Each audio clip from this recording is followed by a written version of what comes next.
Hello, everyone. Before we get started, we have to pay the bills real quick. So, I would like to tell you about Anchor. Anchor is your free all in one podcast application. With Anchor, you have creation tools built in to record and edit your episodes straight from your phone or computer. Anchor will distribute the podcast for you so it can be heard on Spotify, Apple, and many other platforms. It even lets you monetize your podcast with no minimum listenership. In fact, that's what I'm doing right now. We use it, and so can you. Download the free Anchor app or go to anchor.fm to get started.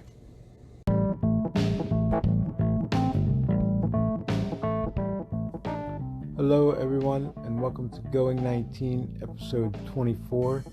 Today we cover Stephen King's It, chapters 19 and 20. I am Ed.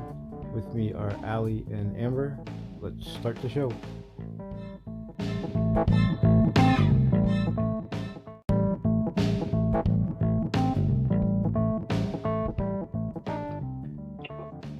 Hello. Hello. What are you doing? Sorry? I was getting situated. What are you doing? How are you? Oh, good. How are you? Good. Reverb up too high there. Any word from my daughter? She said she would be on in a minute. Okay. How was Thanksgiving? Good. Nice spending time with family. How about you?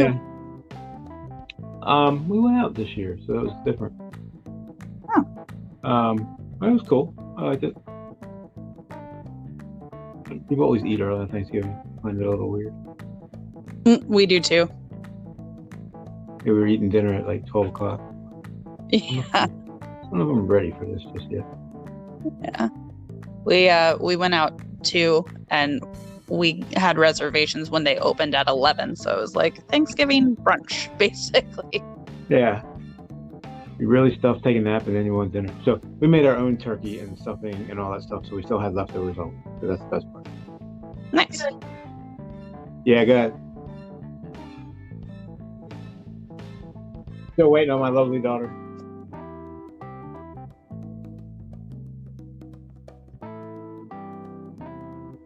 Oh, and now your ice is recorded. Your wife is. I'm gonna leave it in there. Hello. Hello. Hello. Oh. Good morning. Good morning. This is probably one of the first times, maybe except for the first section, where I finished the reading like a week ago because I couldn't even wait. I wanted to keep reading too, but Yeah. I mean, I met my quota, but well, I haven't been sleeping with my arm, so I was up from like 3:36 finishing reading. Yeah, I wanted to just keep going at that point. Yeah, it was really hard to stop this time. I'm like 5 pages short of finishing the reading. Oh, I was like, damn it. I had to make a choice. Video games or reading, so video games lost this time. Well, I had the benefit, I was training this week, so I was like basically in the back doing nothing. I finished the reading by Monday. Yeah. 5 pages short. Where does that? God, how did you stop 5 pages short? I was thinking that too. I was like, wait, what happened in the last 5 pages? I don't remember, but I ended at George coming after them. I'm sitting in the book with my lap. I was reading, and then I got the text, and I was like, "Oh, Yeah. right, okay." So you missed them go through the door. It looks like that's about it. I think so. Yeah. Like they were just going through it as kids, and they hadn't quite gotten to it yet as adults. All right. Well, we'll get there. Let me go back to the beginning. But so you guys can recap me. All right. So we're doing what 19, 20, and 21, right? Yeah. All right. I guess let's go. Um, where does it start with? Mike, right? Mike attack.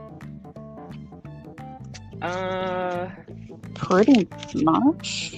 Sort of, yeah. I mean, I think it goes back to Bev first in the past. Yeah, I'm looking at it. Oh, Her dad yeah, being possessed. all her thoughts come back. Yeah, and the tone of that really did make it seem like her dad was going to kill her. No, I don't think there was any question. I think he clearly intended to kill her, and I think it was because it was Pennywise at that point. Yeah, there wasn't much dad left in there. God, I feel like I read this song so long ago that I don't even remember what happened. I know, I'm like skimming through it. But like she says something about like there's something wrong with him. She can see that it's not like his eyes are blank. Yeah, because Pennywise showed him, I guess, something that said where she was and what she was doing. Because right, led him down, and he saw her at the Barrens with all of them.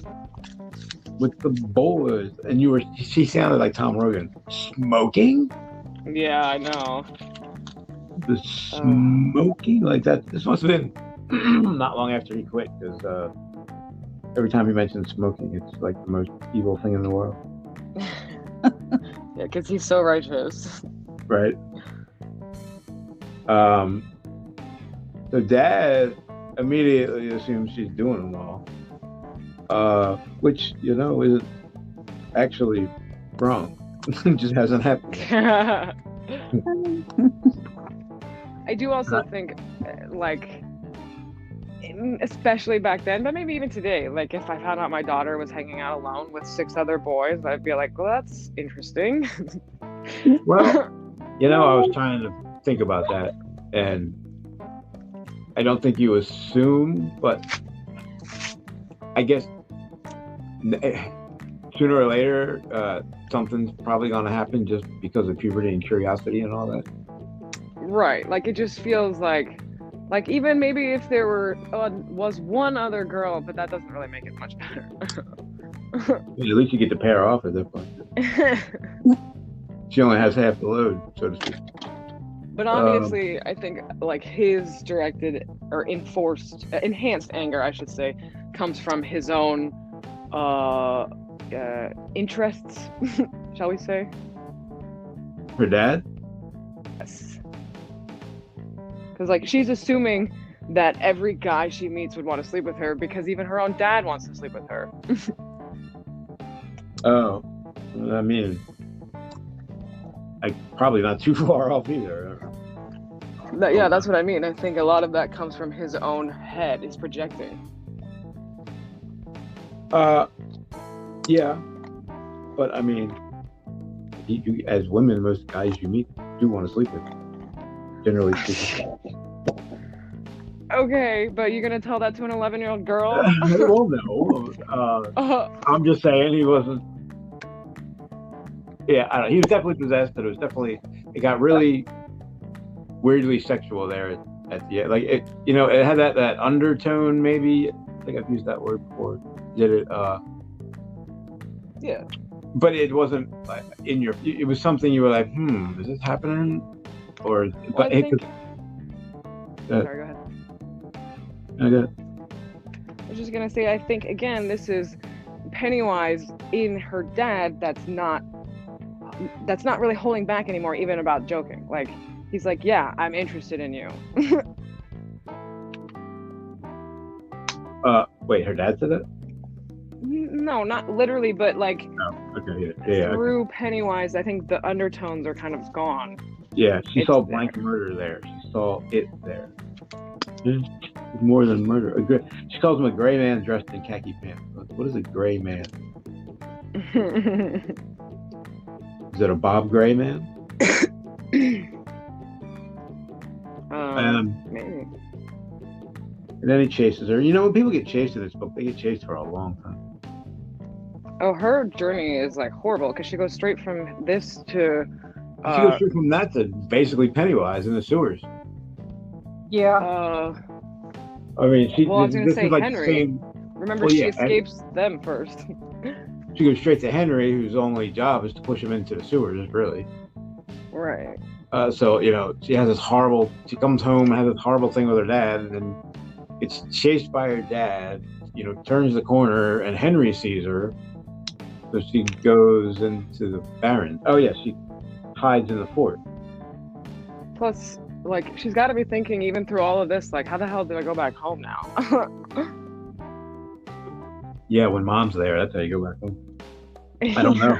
Because even after, like, they go down and they fight it, she still has to go back home at some point after this book is over.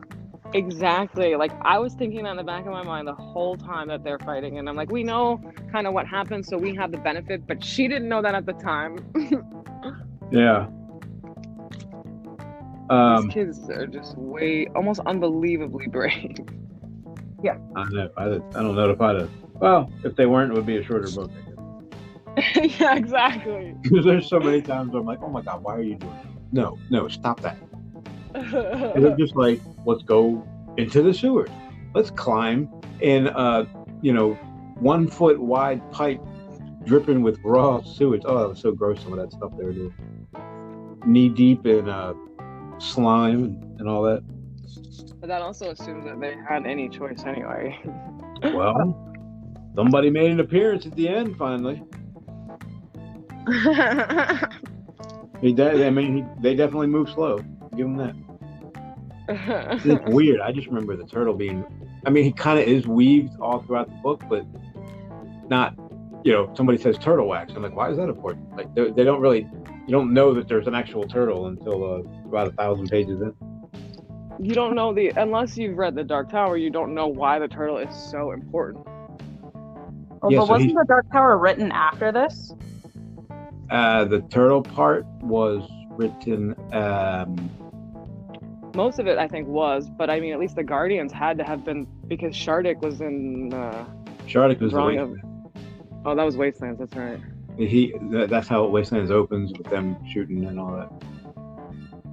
So I think the Dark Tower makes the turtle less significant than he is it, because he's just one of 12. Right, but you know why any turtle is important in the Stephen King universe, is what I mean. Oh.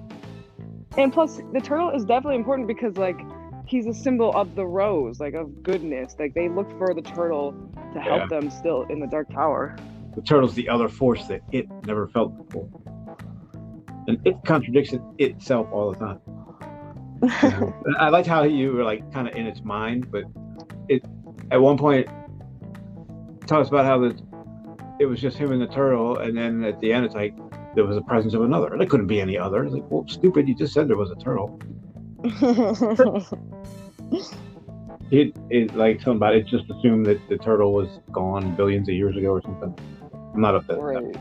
Yeah. It's like I hadn't heard from him, so. Yeah.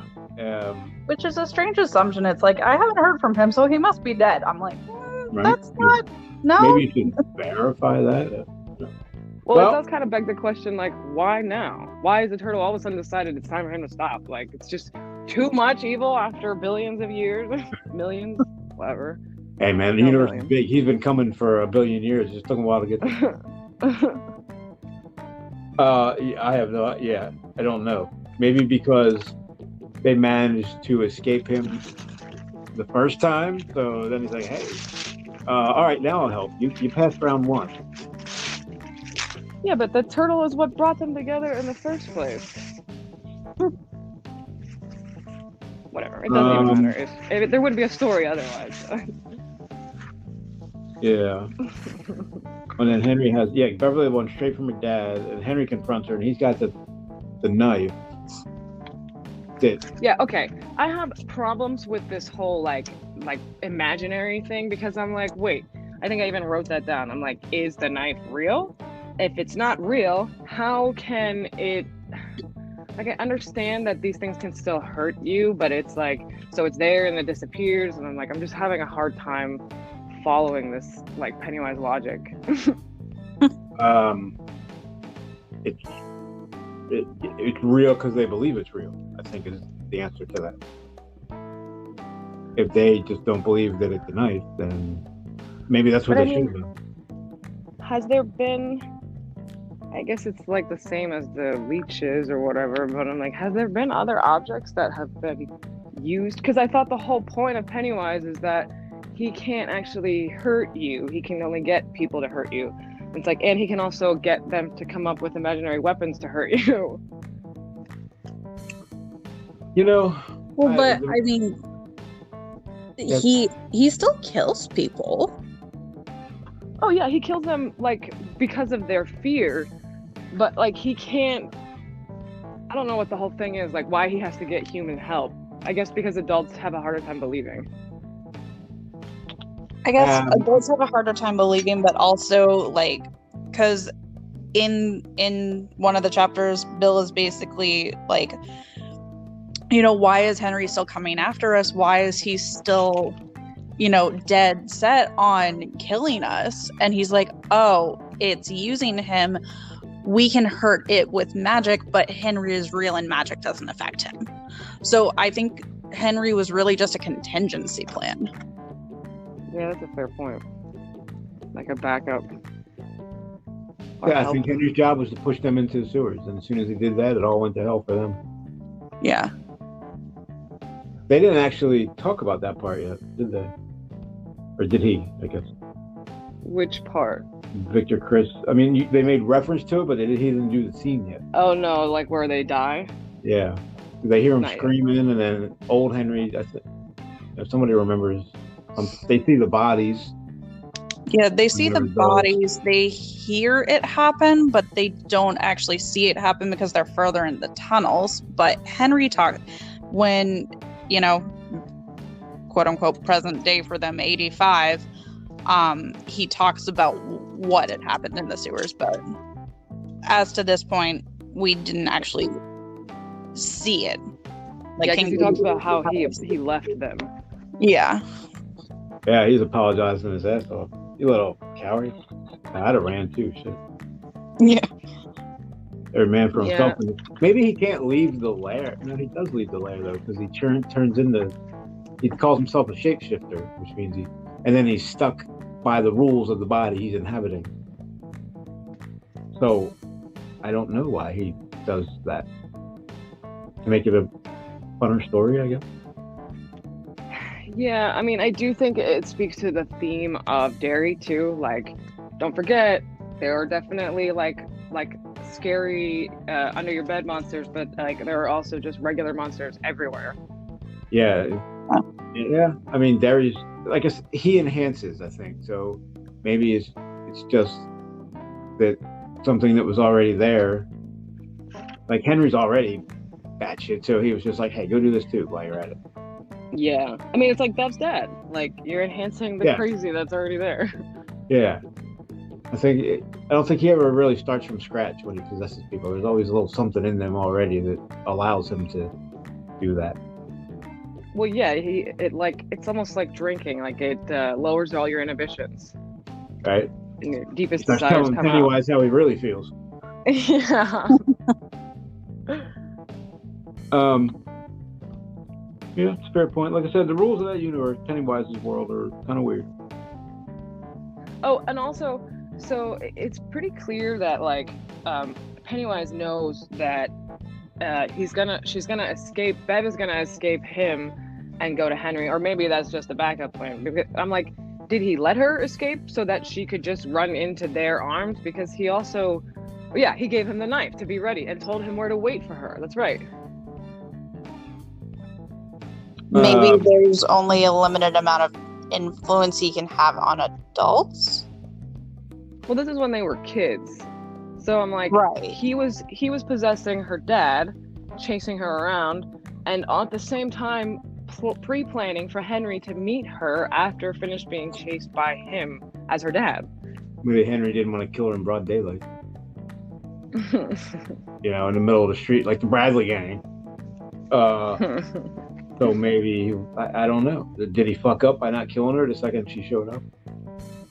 Well, what I'm saying is it almost seems like he knew, or he was just chasing her to build fear, but ultimately he was chasing her into Henry's path. I think... Maybe? I think it knew. It knows a lot more. I mean, we already know that it reads people's minds, so maybe it knew they were all going there, and Henry was just like it says right here, the voice told him to hunt up Belch and Victor and be at the corner of Kansas Street and Costello Avenue around noon to wait for Bev. It doesn't say that part, but that's what I mean. So the voice told him he would know what to do then. Because we don't know the extent of control it had over Beverly's father, so maybe it just like planted the seed in there and like told him what it needed to get him enraged and wanting to kill her, but knew that because he's her father, maybe he wouldn't actually, so he just chased her, and he had more control over Henry because Henry was younger and more susceptible to the control and the power over his mind. But that's all conjecture on my part. The only reason why I don't think, like, I think if her dad had caught her, she would have been dead. Like, he chased her, under the truck or something like that? Like, it was not like a ha-ha, like cat and mouse. It was like, if I catch you, you are dead. What did he say? Come back here, you little bitch. That's not a joking, like, I fully believe that he was controlling him, like, don't make me come over there and collect you. I used to hate that. My dad used to say that. Don't make me get up. Like, oh, God forbid you have to get up. Or like the little kid, little Lars Theramenius. Right, whatever that word is. He had nightmares for 3 weeks because in Mr. Marsh's face, he saw Mr. Marsh turning into a spider inside his clothes. He loves doing that little shit. Mm-hmm. It's kind of creepy visual. It makes me squirm. There's a lot of squirmy parts in here. It's like, ooh. There's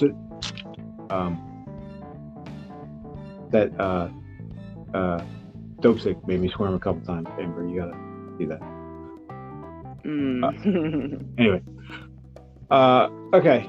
So, why is it all focused on Beverly? So, it sends her dad and Henry after her and nobody else, but it knows they're all coming. So does that mean Beverly's the strongest one, and Beverly's the one that takes the shot, and it knows that it's that's what I was gonna say. Maybe it knows that she's the shooter, and also she's the key to them preserving their innocence. Yeah, we have a mention. I don't think we've gotten there yet of the weird part, don't we? Or did we do that? No, that was this time. Oh, they talk about it because she all of a sudden remembers it, like when she's with Bill. And I'm like, I find it funny. We'll get there, but Tom freaks out over her having slept with him as a child. And I'm like, they didn't even remember it until like just the last scene. So calm down, buddy. Oh, I took that as an adult, not as a child. He found out about, both. I don't know about as an adult, but certainly something, whoever he's talking to, or maybe it's when he's in Henry's head, I don't remember. Somehow he finds out that they slept. I think Pennywise just tells them, like, did you know that they all slept together as kids? And he's like, I knew it. That liar, like, whatever, blah, blah, blah. He's gonna get a whooping. All right, so, yeah, we'll get to that. Tom and I don't know. There's a lot of information about Tom, and then it just goes away silently while we weren't looking. Like there was no. I wanted to see Tom die. Right? I forgot he just like his brain basically burst. Yeah. I definitely thought he died a more gruesome death. I guess it was gruesome, but I wanted to at least see it. What did he do? Run out of pages? I mean, after 1100, who cares about another 5 pages on Tom? Like, because he was such an evil, just, regular evil guy. I wanted to see him get something coming. I guess he did, but not before he caused a little more havoc. And also because Audra's scene was just so terrifying. Like, his had none of that. Like when she gets kidnapped.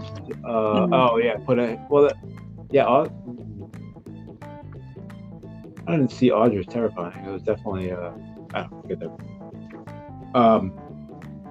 It was surprising, I guess is what I would say. I was terrified when I was reading it because I'm picturing the motel room and I'm picturing like the noises she's hearing and like the the voice and like it was good.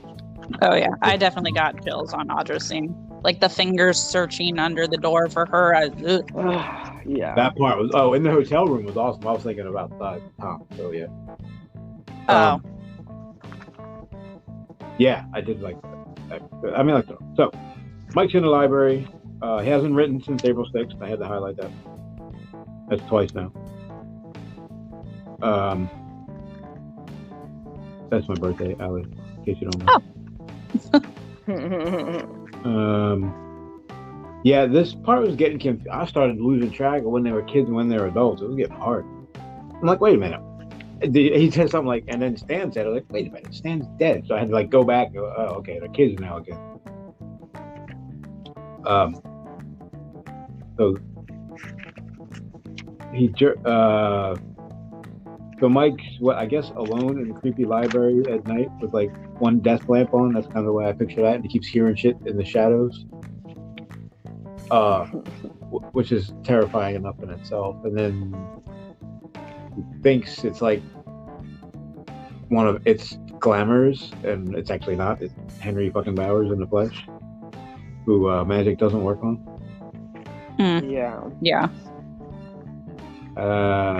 I think I don't know. Whenever Henry talks to Mike, I squirm. Because the way he talks, it's like, oh man, did he need to do that? Yeah. So overtly racist. I mean, I get what he's doing, but like, jeez. Does he? It's like, does he need to talk to him that way every single time, no matter what? But anyway, sorry, reposition. Arm's still keeping me up. A rotator cuff is a good joke. So yeah, but now I can move about halfway now, and it's been like 6 weeks. Anyway, what time was that? Okay, take that. Jowls is another Stephen Kingism, I think. Cheeks had become hanging jowls that were speckled with stubble. I never knew what a jowl was. I had to look that up. But a lot of his overweight people have jowls. They all have jowls instead of, and that's just like hanging cheeks or something like that.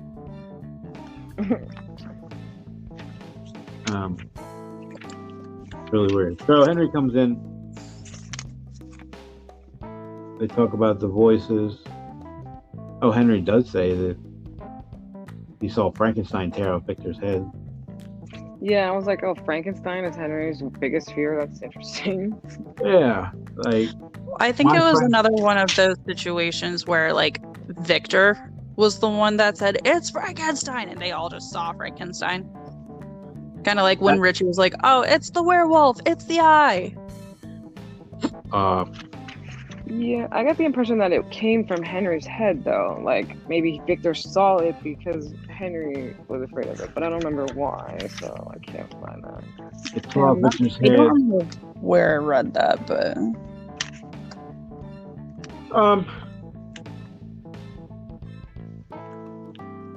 Yeah.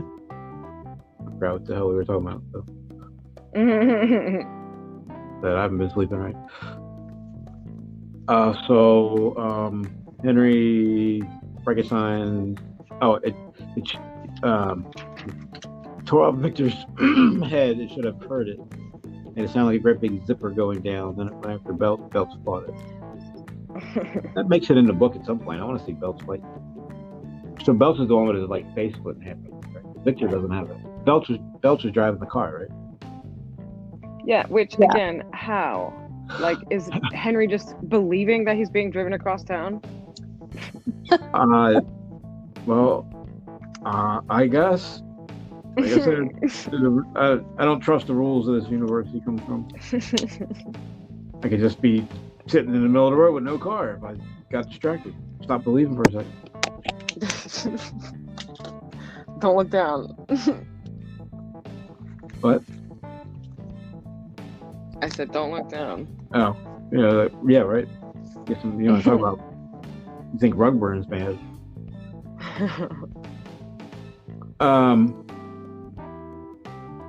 So Henry attacks Mike. Mike goes after him, and he starts doing this synchronicity thing. He calls the switchblade the dubious object d'art in both the past and the present. And I knew where to look. The man in the moon told Henry sees a moon more than Frankenstein for some reason.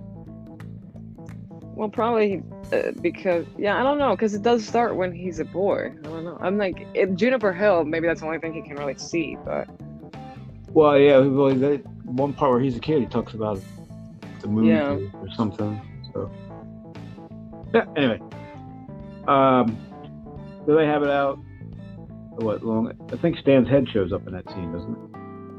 Up there, Stan Uris's head popped up from behind the desk, spring corkscrewed up and into his severed, dripping neck. I can just see that. The orange pom-poms flowered where the eyes had been. Was Stan's head in the movie? Oh, it was in the refrigerator, right? Yeah. Which movie? I mean, technically, Stan's head was in both, right? Just one was an adult and one was the kid.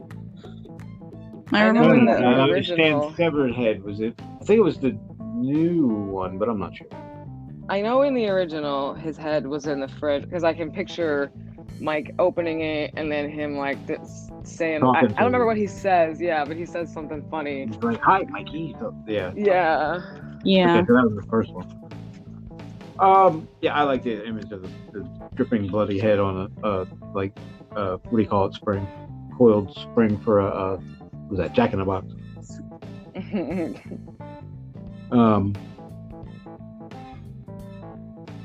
Okay, movie.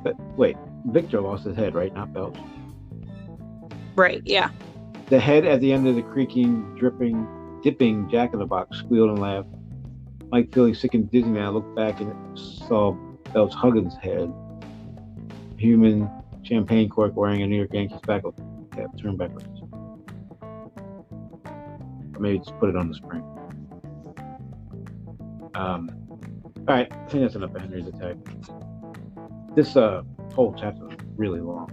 Hard for me to actually... I do chapter to chapter, so I was like, all right, where's the next one? So I know how many pages I have to read. And I was like, 80 pages? Are you kidding me? Yeah, this was a long one. Yeah. A lot that happened, though. And he calls Louis.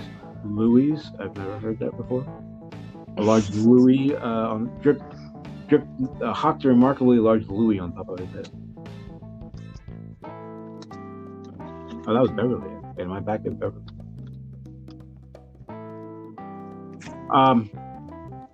Okay, I keep getting distracted here. How did I get back to that? How did we get back to it?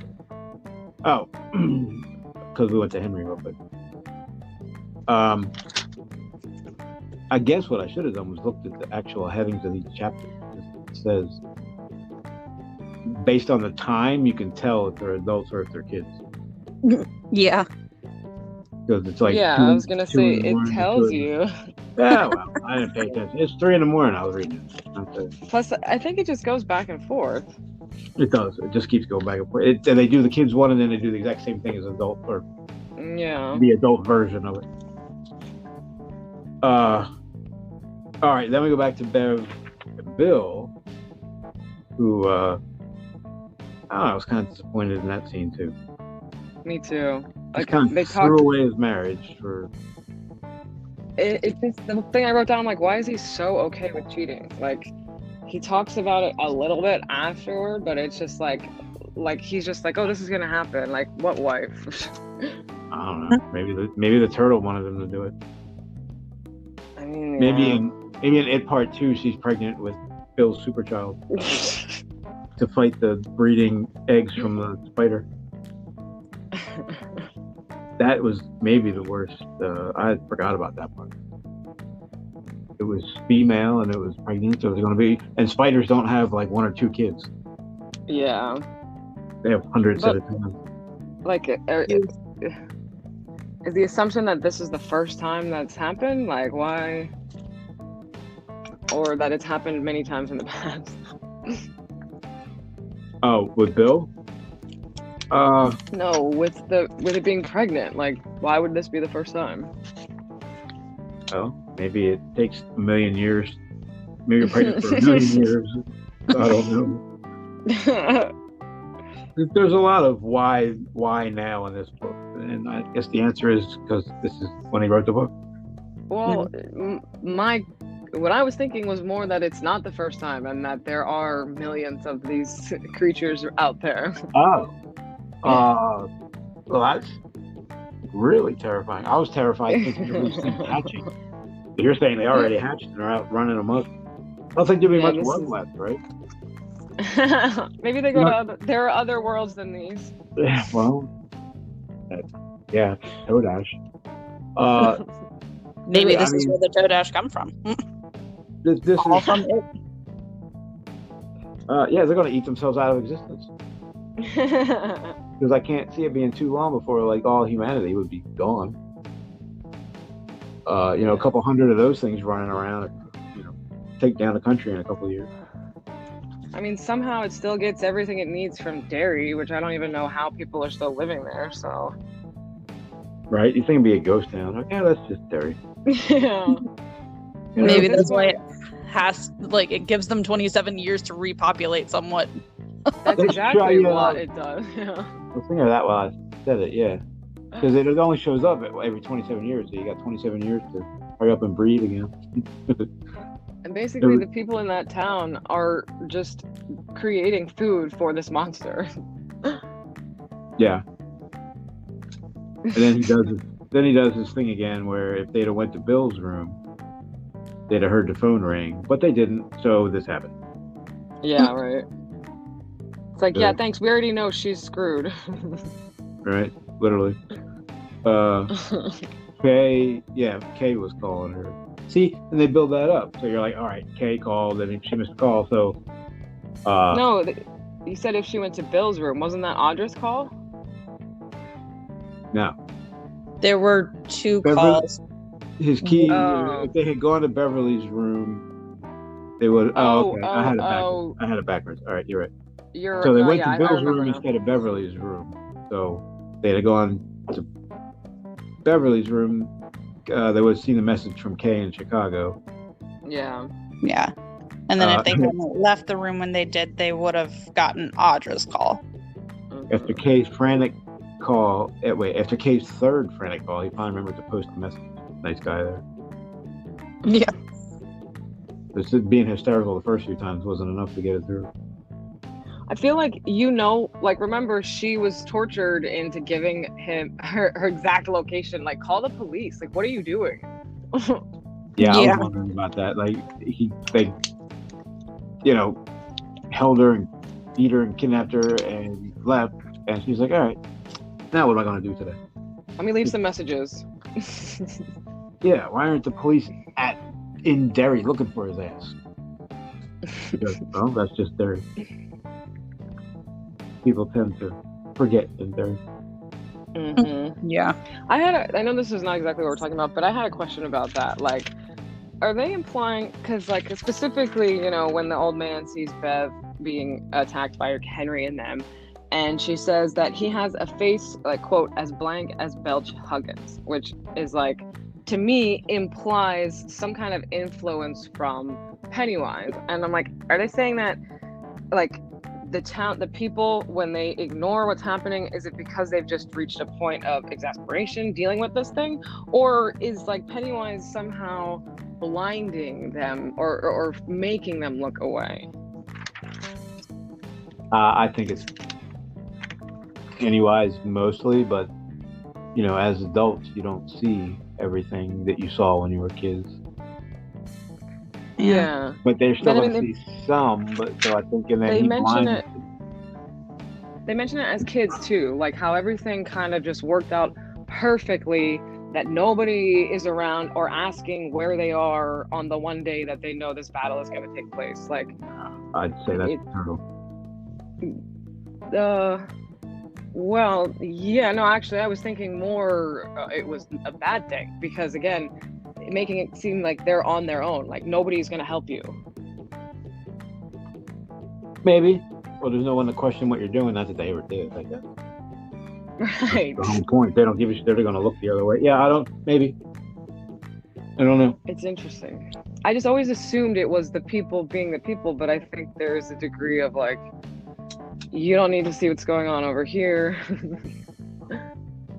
It's probably a little bit of both. Yeah. Mostly the people just suck. Like, the beginning of the movie that she sees Georgie, his arm ripped off, and just goes back inside and closes the door.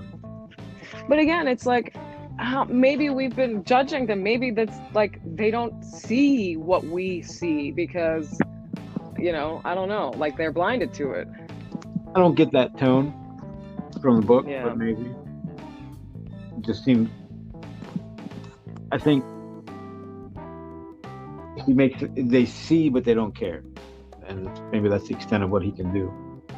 He can't make them not see, but he can make them not care about what they see. Or something. I don't know. I think he can make them not see. They have to believe it. No, that's true. But also, after reading that beginning of the chapter 21, where you're in his head, like where he says he created a place of its own image, and that image is Derry, I'm like, oh yeah, well, okay, definitely evil town. Now imagine a couple hundred of those now. Yeah, I mean, I think that's very plausible, even without Pennywise. Well, God, hopefully not that bad. But yeah, well, I guess overall, imagine how many towns there are. Yeah, with serial child murders, there's a lot. Well, I don't know if there's a lot. I hope there's not a lot, but because we were reading something and they called it's a book about a serial child murder. Like, no, it's. And it was. I found out they were talking about it, and I was like, "What do you mean?" And then I had to stop. And go, well, I guess from the outside looking in, that's technically what it is. He doesn't just kill children, right? Just mostly. Oh yeah, mostly. He doesn't kill them. He eats them. He just has really big teeth.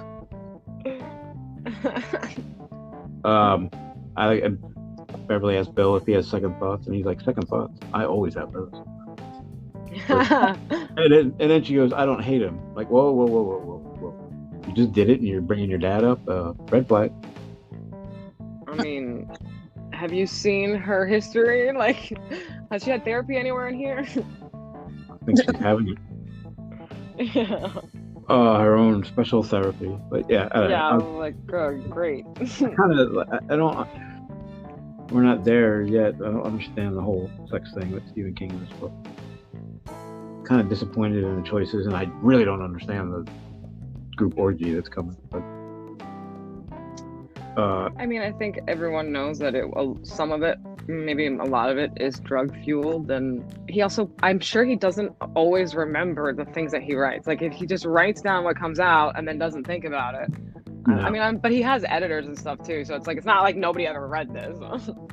They were like, well, it's 2 pages out of 1,200. No, but they'll probably just skip over it.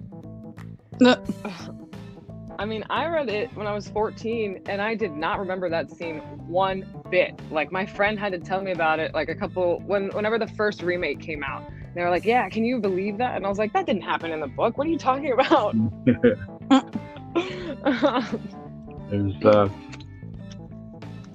one guy called it just a movie about a bunch of dumb jump scares. I'm like, well, no, there was some in there, but they were in the book too. It was mostly pretty faithful. It took a little bit of liberties. Well, first of all, it's horror, so it's like, well, yeah, but it's so much more than that. Like, imagine having a book full of jump scares. Like, somehow he's able to keep you in this constant state of like fear. Like, you feel like you're living through what they're living. Yeah, and there's like no breaks. It's just Nope. like Beverly's entire last day is just one thing after another. That's what the book is. Yeah, exactly. I'm like, oh my god. And Bill, he thought he would want her again before morning, and that feeling of guilt came again. tempered only by the shameful comfort of knowing that Audra was an ocean away. So it's okay because she's in England. Yeah. I don't know. I think a little less of Bill now. I don't know. I was not okay with that, especially because it's like it wasn't even like, not that I think it makes it better if you feel remorse, but it was just kind of like, well, this is obviously what's gonna happen, like meant to be. Look, Audra looks just like Bev, so what do you want from me? I'm only human, man. Yeah. And then again, maybe for whatever reason, they aren't the masters of their own domain right now. They're being driven to do stuff, and maybe it's turtle motivated. What maybe they had purpose to. I don't know. Would that have? That does not make them fight better. To make them to strengthen their bond as adults, because there's only 5 of them now. Which again, is King implying that the only way you can strengthen your bond with other people is by sleeping with them? I mean, doesn't hurt. What about the 5? What about the other men? They're not sleeping with each other. Well, this is written in the 80s, not in the 2000s. Yeah, like if they wrote that book now, all the guys would have to do each other too. They're all pansexual. Right. Oh. Okay. Yeah, and also, like, well, never mind. I don't even care that much. Yeah, I forgot this whole thing's like a back and forth, so Henry's still chasing her. Like, we keep going. It's almost like jumping around Bev's different perspectives, I guess. Yeah, but Allie and I were talking about it briefly recently, where I was saying I couldn't remember what happened with Bev, and then all of a sudden it jumps back to Mike in the present, quote unquote. So I'm like, yeah, this is interesting too, but I'm like, I want to finish one before we get to the next one. Yeah. Classic Dean Koontz.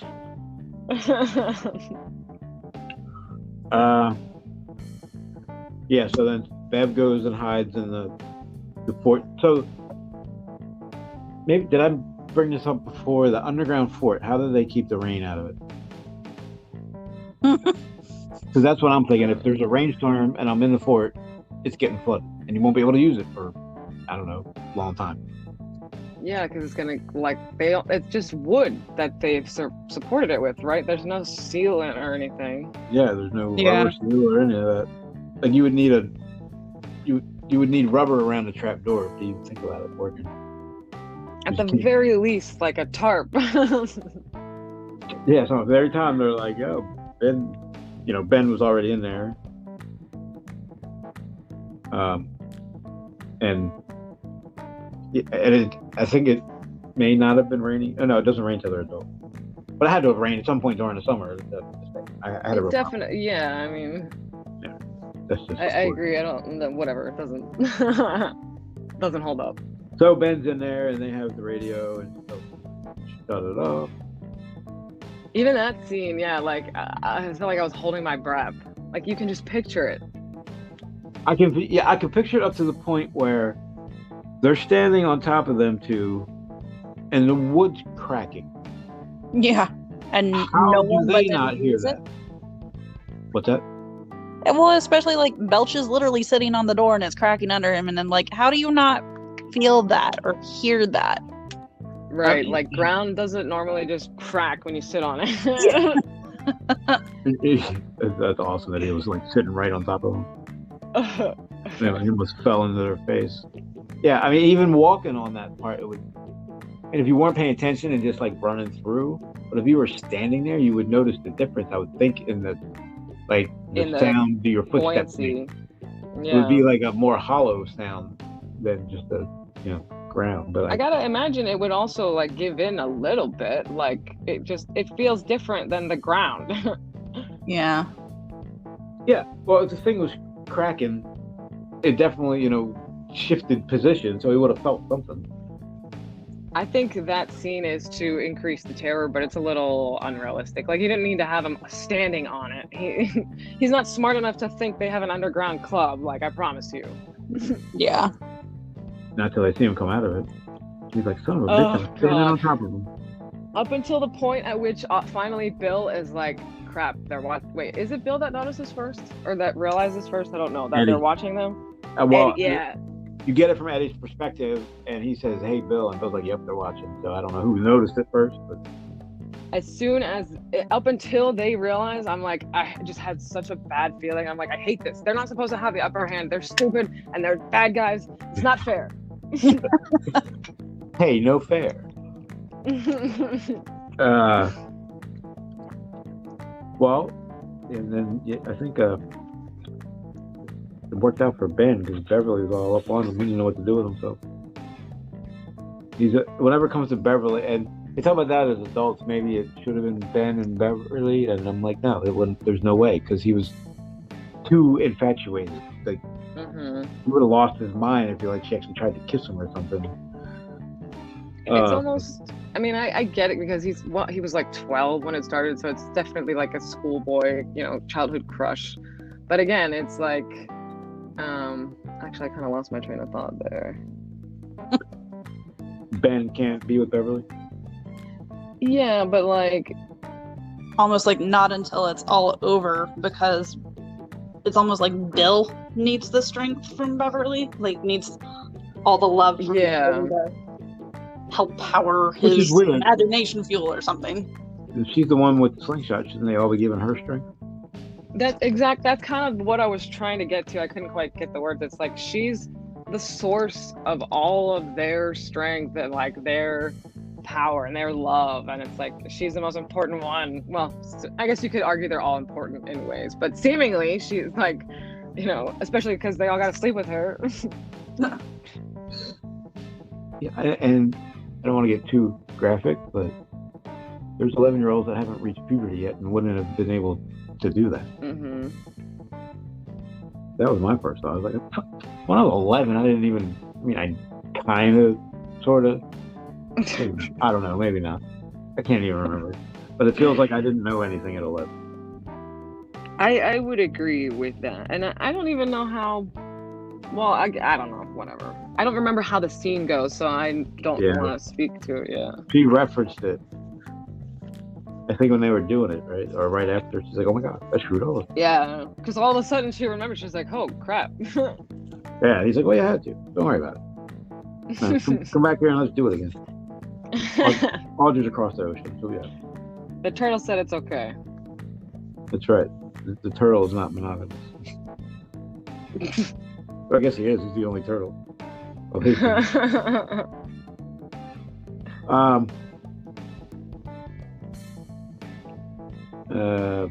I like how Henry's like they had beaten him up again. They had beaten him again and again in the old days. Seems so close and so how every time he believed he had them, they somehow slipped through his fingers. I noticed that too. Every time they get in a fight, Henry gets his ass kicked. Like, maybe he should stop chasing them because it never seems to work out for him. Yeah, I was gonna say I like how that leads to no introspection. Like maybe I should stop what I'm doing. Yeah, maybe there's something wrong with this. Yeah. Well, and even in talking to Mike, he's like, "You guys never fought fair," and Mike was like, "What did you?" Like... yeah, from the guy who was chasing Mike with 3 other people and M80s in his hand. Yeah. Who says it's Victor or Belts or someone that says that, right? Hey, no fair. And it was random that other guy, Peter Gordon or something like that. Yeah, the rando. Yeah. I'm surprised Peter Gordon didn't die. But he didn't go down with them. Well, right, but why was he there at all? Why is he in the book? What's his purpose? I mean, yeah, it's fair. It like that character. I don't know. Maybe it kind of did. It did lead to the absurdity of like Henry and his madness, and also just the town in general. Because I was like, oh, what? This is too much for you, but all of what he was doing before is just fine. Oh yeah, well yeah. And because there's difference between bullying and murder. I can see that. Yeah, but there's also a difference between. Well, actually, I was gonna say between bullying and assault. So I'm like, it's a Yeah. Because he was definitely like physically hurting people. Yeah, most bullies don't actually want to get in a fight with you. They're all about intimidation. So, I don't know. So anyway, we are. Talking about Henry getting his ass kicked. Oh, when he got kicked in the balls, he remembered it. It happened to him again and again that summer. Yeah, that did happen to him a lot. Anytime anyone gets kicked in the balls in a Stephen King book, they're like bleeding from it. I don't have a lot of experience, but I got a little, and I've never been that bad. So it must have been a hell of a kick. Hell of a couple kicks. Ben did a backflip off the railing when he kicked him, didn't he?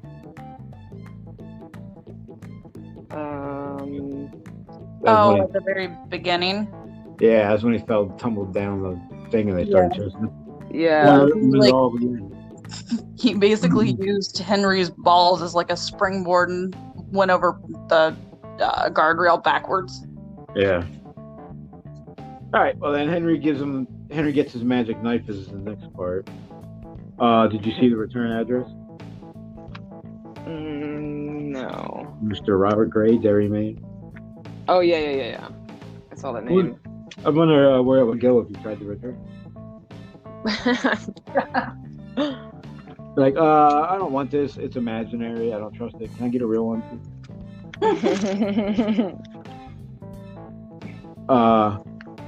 And then he kills his dad kind of randomly. I was gonna say for no reason, but I guess there are built-in reasons there. But mostly it's Pennywise, I guess. But like, why his dad? What did he have to do with it? Although I guess that's what gets him caught. Maybe that was the whole point. Maybe that was turtle driven. No. Yeah, I'm like, why does Pennywise care what happens to him? It's like to have a fall guy, maybe, or to ensure that he stays in Derry so that he can be used later. I mean, every time something bad happens, isn't there usually a fall guy, like with the ironworks and the no, there wasn't with the Bradley gang because nobody was there. Yeah. I don't know. Dad's not exactly a nice guy, but it seemed kind of. What was the point? Why didn't you just take the knife and go what it was meant for? Or you had to like make this pit stop. I don't know. Maybe you just had enough. You get the same as Dad. So there's only one crazy person in the house. When I started reading that scene, I didn't think at all that he was going to kill him. I was like, oh wow, okay, like that surprised me too. Yeah. Is it really that easy? You just hit the button and it pops straight into your neck. Well, and I thought that, I've never seen a knife like that. And granted, I'm not super well versed on knives, but normally it doesn't just shoot out straight from the knife. It's folds in or something. Back then they did. Yeah, I was gonna say I think it's a different kind of knife. It would be a little skinny thing with you hit a button. Yeah, you hit a button and it shot straight out. But at first I was thinking that it was. I was thinking when he hit the button it was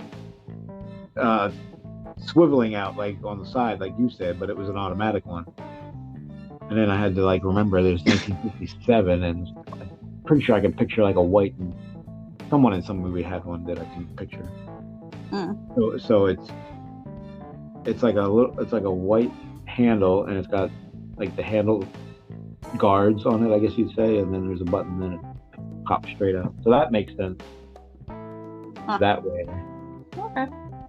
I was thinking a sideways automatic knife. I was like, it's not going to rotate into their neck. Well, maybe it would. I don't know. Skin's not exactly resistant to anything. Okay. So he kills his dad. And it just affirms that Henry is awful because he doesn't like baseball. That's the end for me and Henry. We can't do this anymore. That's over the line. Mm-hmm. Yeah, I'm like Vic. That's where I draw the line. And then they're hiding. They see Ben and Beverly come out. Because Ben and Beverly come out because they're worried that they're going to run into him and be surprised. And they see him come out of the trap door. That's when Vic says, "My God, we were standing right on top." Excuse me, we was standing right on top of him. Look, I even wrote down flood. because I wanted to remind myself that underground port doesn't work. Yeah. Luckily, the backs were to Henry's group. Oh, that's when we're back there. It's hard to get a handle on the flow of this chapter because it's so back and forth. I feel like maybe I didn't highlight enough. All right. So Henry gets in the car with dead Belch. Is it Belch? Yeah, it's Belch.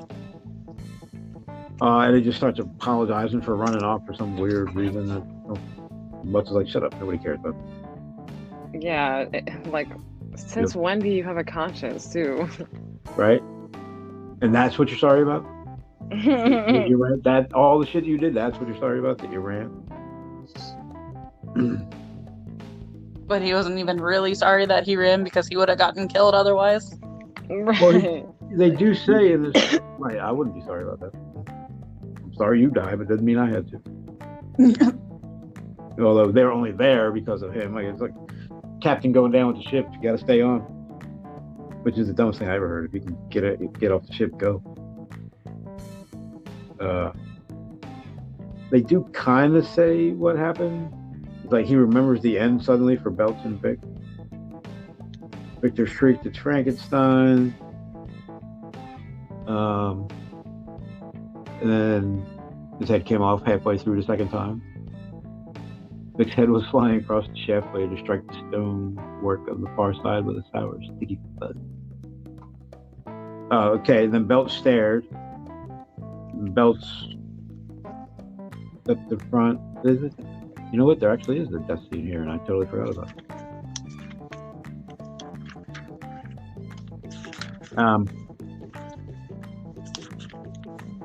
And then Pennywise leaves him a note, which is I gotta say he stepped up his note game because yeah, this one was actually legible.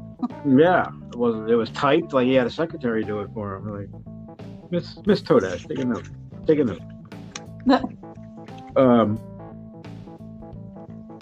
And they gave him all the. Why did you go to Eddie's room first? Then he went to Eddie's. Well, yeah, because that's the only one he went to. I don't know what the point in that was, or why he picked Eddie. Like, maybe because he's the weakest link. I don't know. He just said go from the bottom to the top, which I don't know why that really matters, but yeah. Then the losers are all together. I'm on that chapter.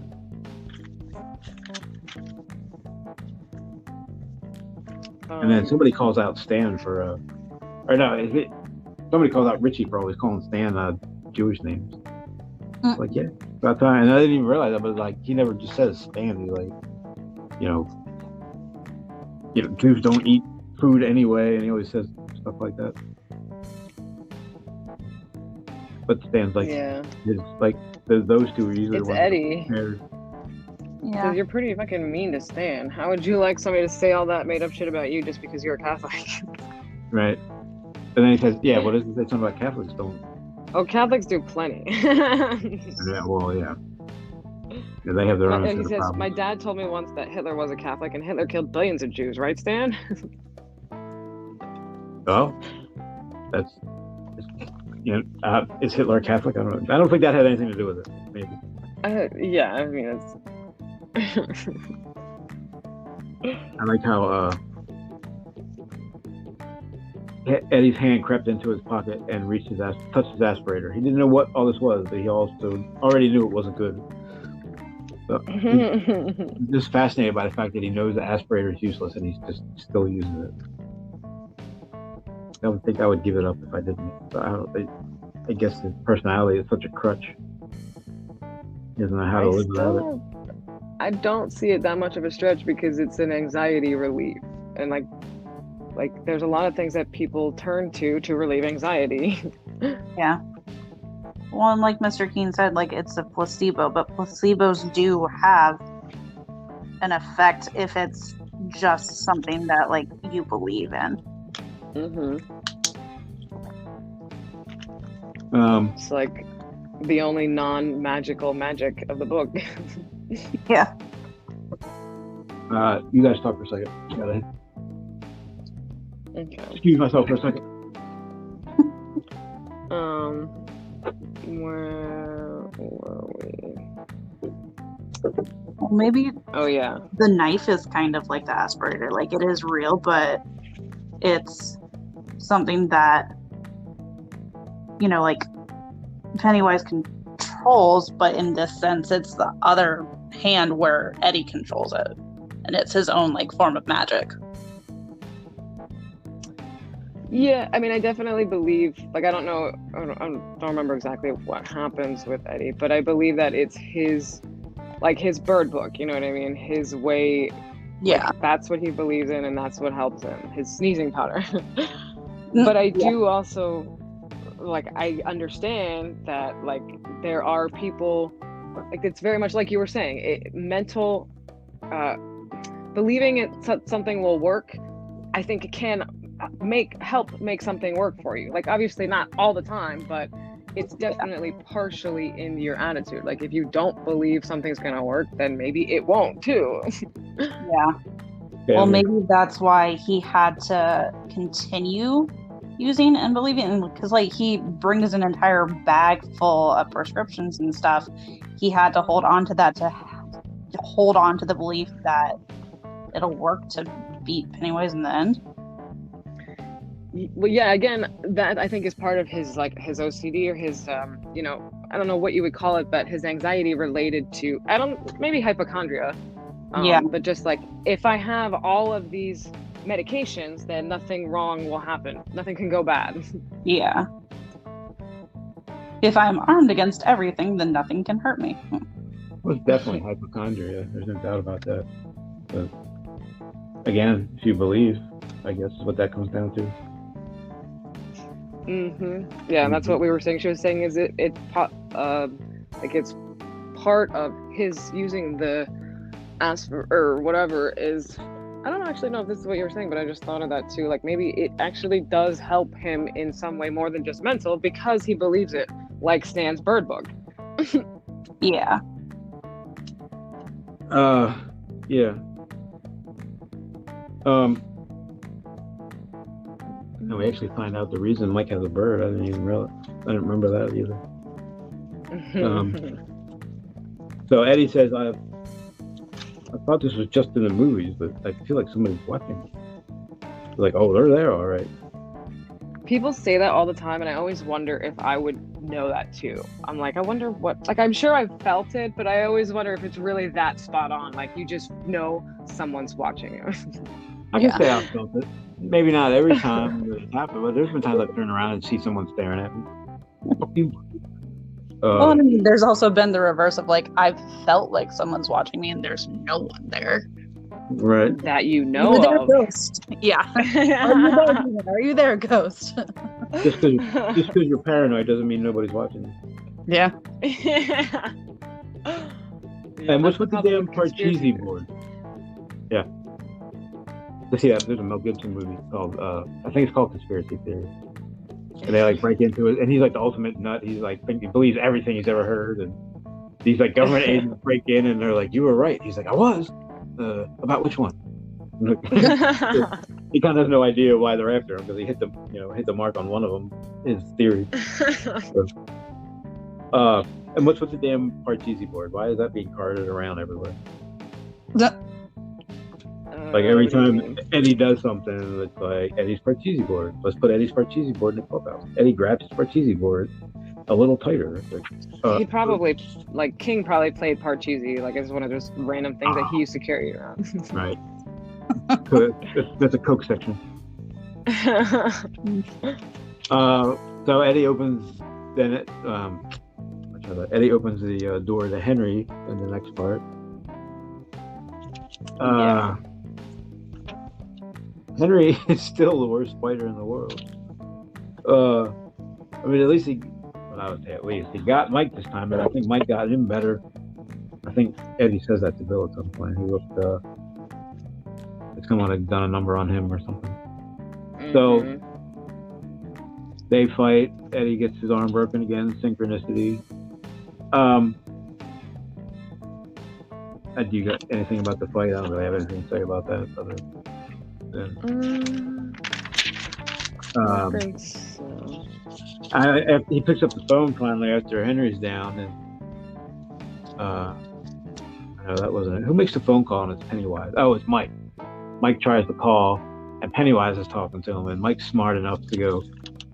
If anyone can hear me, Yeah. I would have I never thought that was a great idea. Yeah. And it was because they showed up, so they heard him. I forgot about that. You're right. So like, it definitely, at least it worked.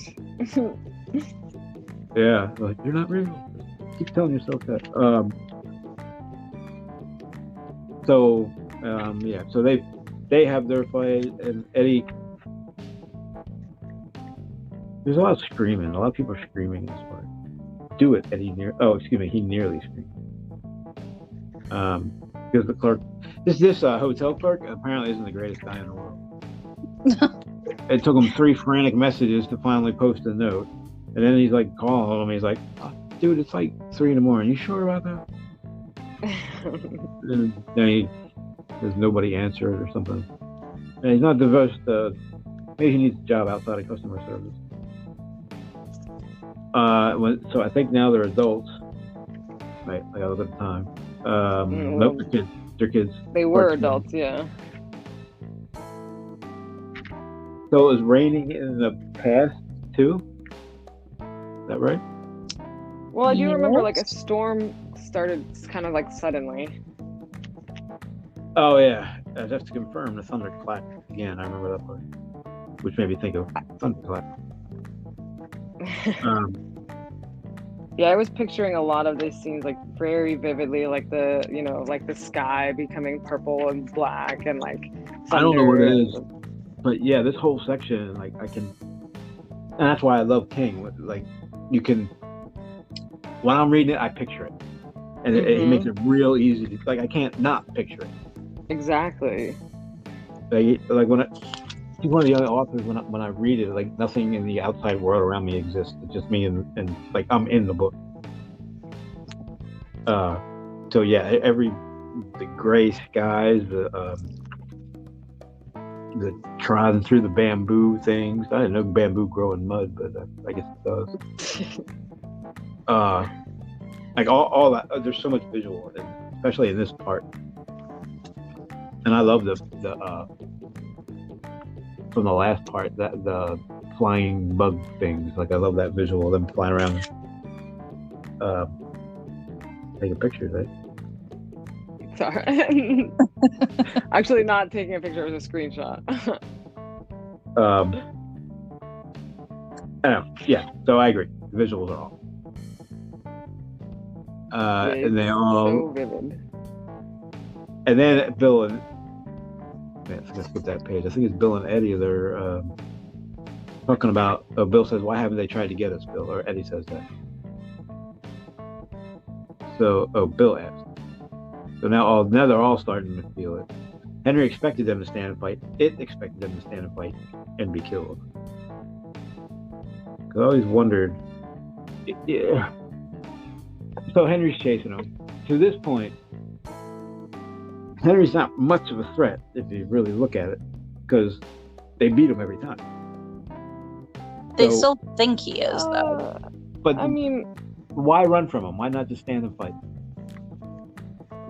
Like, they have only fought him in defense, so like it's still terrifying to think of 3 bigger or more. I guess they think it's only 3 boys coming after them with the intent to kill you. Like, it's not the same.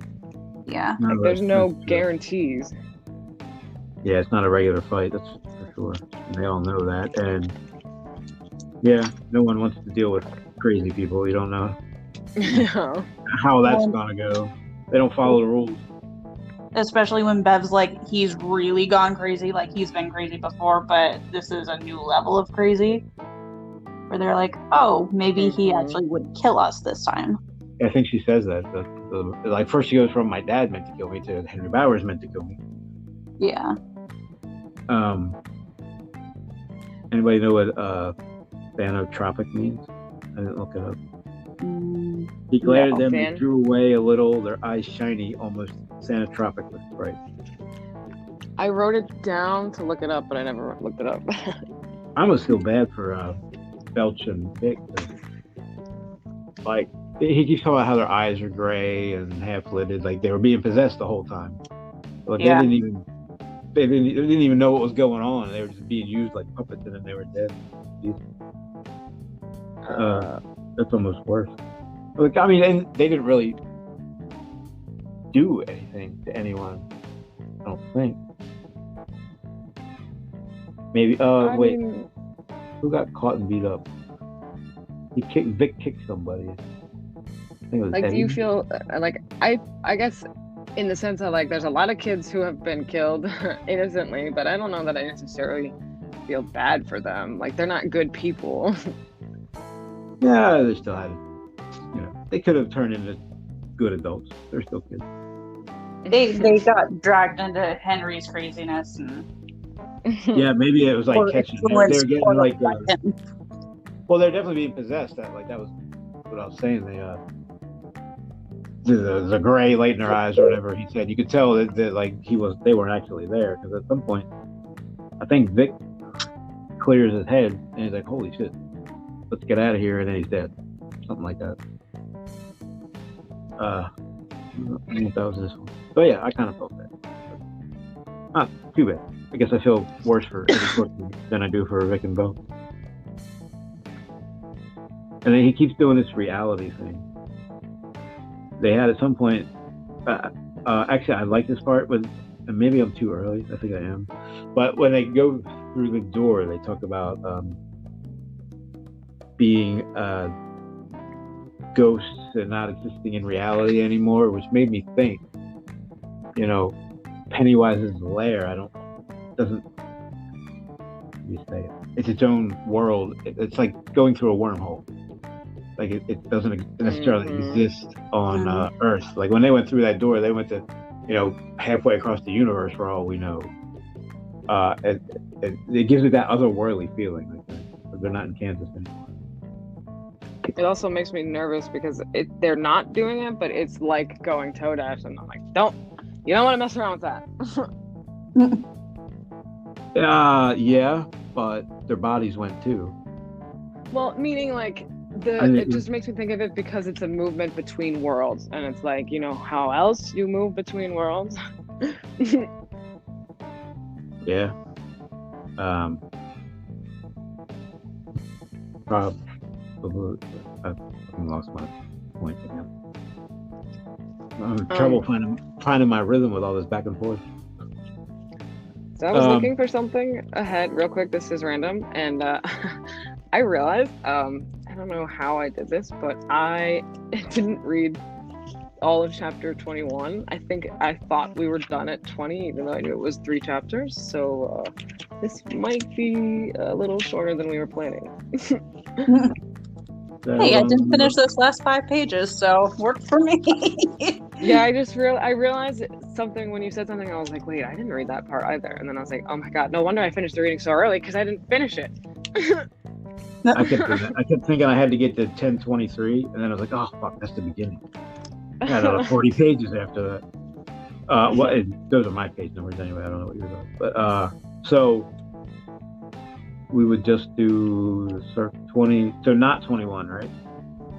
No, I started it, but I thought I was reading ahead. Yeah, it ended up being more reading than I thought it was. We can do that. Just stop at after 20. Stop at 20. Yeah, I got a football game at 1 o'clock anyway. Okay, cool. Damn, it's 12:20 already. Okay. That changes it. I'm ready for this section to be over, because the back and forth is killing me. Or I'm just not awake enough to deal with it yet. But it is, because you have to keep track of things more than you do before, because you're like, it's not just scary thing done. It's like something starts and now something starts in the present and then it's continuing and it's continuing and it's continuing. Like, yeah. Oh, and you're like, okay, and where did I leave off? And where were you? And what's happening now? Oh, yeah, okay. Yeah. Yeah. And they know they're out there.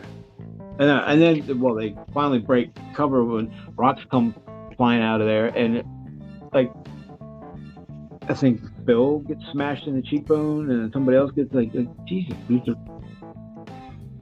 If I got hit with a big-ass rock in my face, I would be going... or the hospital or something. Your cheekbone would be broken, shattered, something. Yeah. Right. If anything, I mean, it's gonna mess up your consciousness. Like you're gonna be dizzy or lightheaded or like possibly pass out. It happens all the time in this book. Like it was no big deal. I've gotten one or two rock fights. Let's just say my mom covered for me. His mom, this kid we were up in a tree and they decided it would be funny to beat my bike at the bottom of the tree with sticks. So I said, what the hell? And they were cursing and I was cursing and I came running down and they ran away. And I picked up the nearest thing I could find, which was like 2-inch piece of asphalt. I hit him right in the eye with it, like 40 feet away. Jeez. I was impressed with my aim. I was like, holy crap, I can't believe that worked. And I was like, oh God, I gotta get out of here. So, he went down immediately screaming. So I went. My mom was alive, so less than 12. Right, but I mean like 5 or like no. 11? Yeah. I'd say 10 or 11. Okay. Maybe 10 or 11. So I ran home, and then 10 minutes later, his mom was knocking on the door. My mom told her to fuck off. I don't even ever know what happened with that. I never heard about it again. And I think they figured out that basically he started it, so that's what he gets. Right. Fair. I felt bad about it. Yeah, that's really my Hammurabi's code. Yeah. That's what we live by. Yeah, whether we like it or not. Even Jesus was like an eye for an eye, but everybody forgets that part.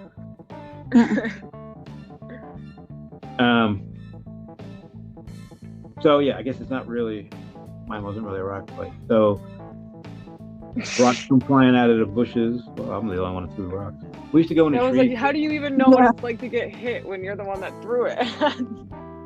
I don't. It just. I'm just kidding. I'm kidding. In this, it just seems like they get hit in the face with rocks all the time. It's like, no big deal. Give me another rock. I agree.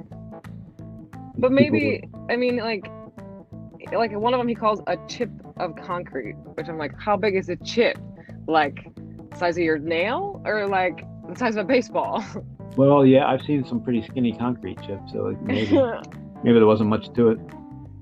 Like pebbles is what I'm thinking. Although they were big enough that Mike fell and Bill fell, or almost fell, but they held each other up, so it was big enough to like turn their legs over, like they were about to lose consciousness. I did like the brief, like when they go back to the entrance as adults and they're like, hey, it's easier this time, there's no one throwing rocks at us. Cool. So then they go down the actually wait they actually go in the pipe or about to go in the pipe. They're about to, so they're I'm looking at Richie's part. So Henry's shouting at Richie, you'll die down there, and a couple of them already been down there. I like how he calls it, Richie was terrified of going into this concrete throat, but he couldn't stop laughing. Ooh. Like this whole part. Wait, now I don't know whether I can talk about that. Did you get them crawling through the sewers? Did you get to the eye? Oh, the eye is in 21. Okay, so you didn't get to the eye. I read a portion, like Eddie is picking which one to go through, and they're like, of course it's that one. They're like, they get shit on them and stuff like that. Yeah, so the whole thing where they're in complete darkness in these little ass pipes that keep getting like smaller and smaller as they go into each pipe. There's just no way. Crawling knee deep in shit and whatever else is in there. I don't even need Pennywise. That's terrifying by itself. Yeah. Also, it's like I just realized this is like his second crawling through shit in the tube pipe occurrence, or first. Yeah, I don't know which one came first. But he's doing the whole synchronicity thing, where they're doing the same thing they did as kids. well, I just meant like King, because like that happens in Shawshank too, and I'm like, what is it with him? He must have thought about this as a kid. Like, if I had to escape from prison. So as you say, Andy Dufresne crawled through 500 yards of shit to make his something like that. Yeah, I mean, and he also has the outhouse story. I can't remember. I think it's Bizarre Bad Dreams. Where there's like, I wonder if he like had a bad experience with something like that. That's what I was wondering. Like, did an outhouse because the one I can't remember what it's called, but the guy has to crawl through the toilet to get out of the outhouse for no reason, and it's so fucking gross. Well, he did that in this one too, in the third interlude, where the guy is running away from the other dude with the axe in the bar. I'm Claude. Right. Yeah. Yeah. But, what was it? Fuck, I Maybe forgot you it. have to crawl through shit in order to actually escape from something. Yeah, it's a rite of passage. Yeah. Why? Yeah, why did that guy do that? I don't remember, honestly. He was hiding, I think, right? Yeah, he was like hiding in the outhouse, but he realized he had nowhere to go, so he like crawled Oh, literally through the wasn't outhouse. that the one that was never seen again? Like That he was the one that got away, and he ran to the police, and he was like, "Hey, help!" yeah. Yeah, I think he's the one that Mike actually talked to, isn't he? No, that was the guy who was at the bar. The witness. Oh, okay. Anyway, It was like 18. maybe after there's a price for freedom in there. You have to crawl through shit first. But I feel like dark. Yeah.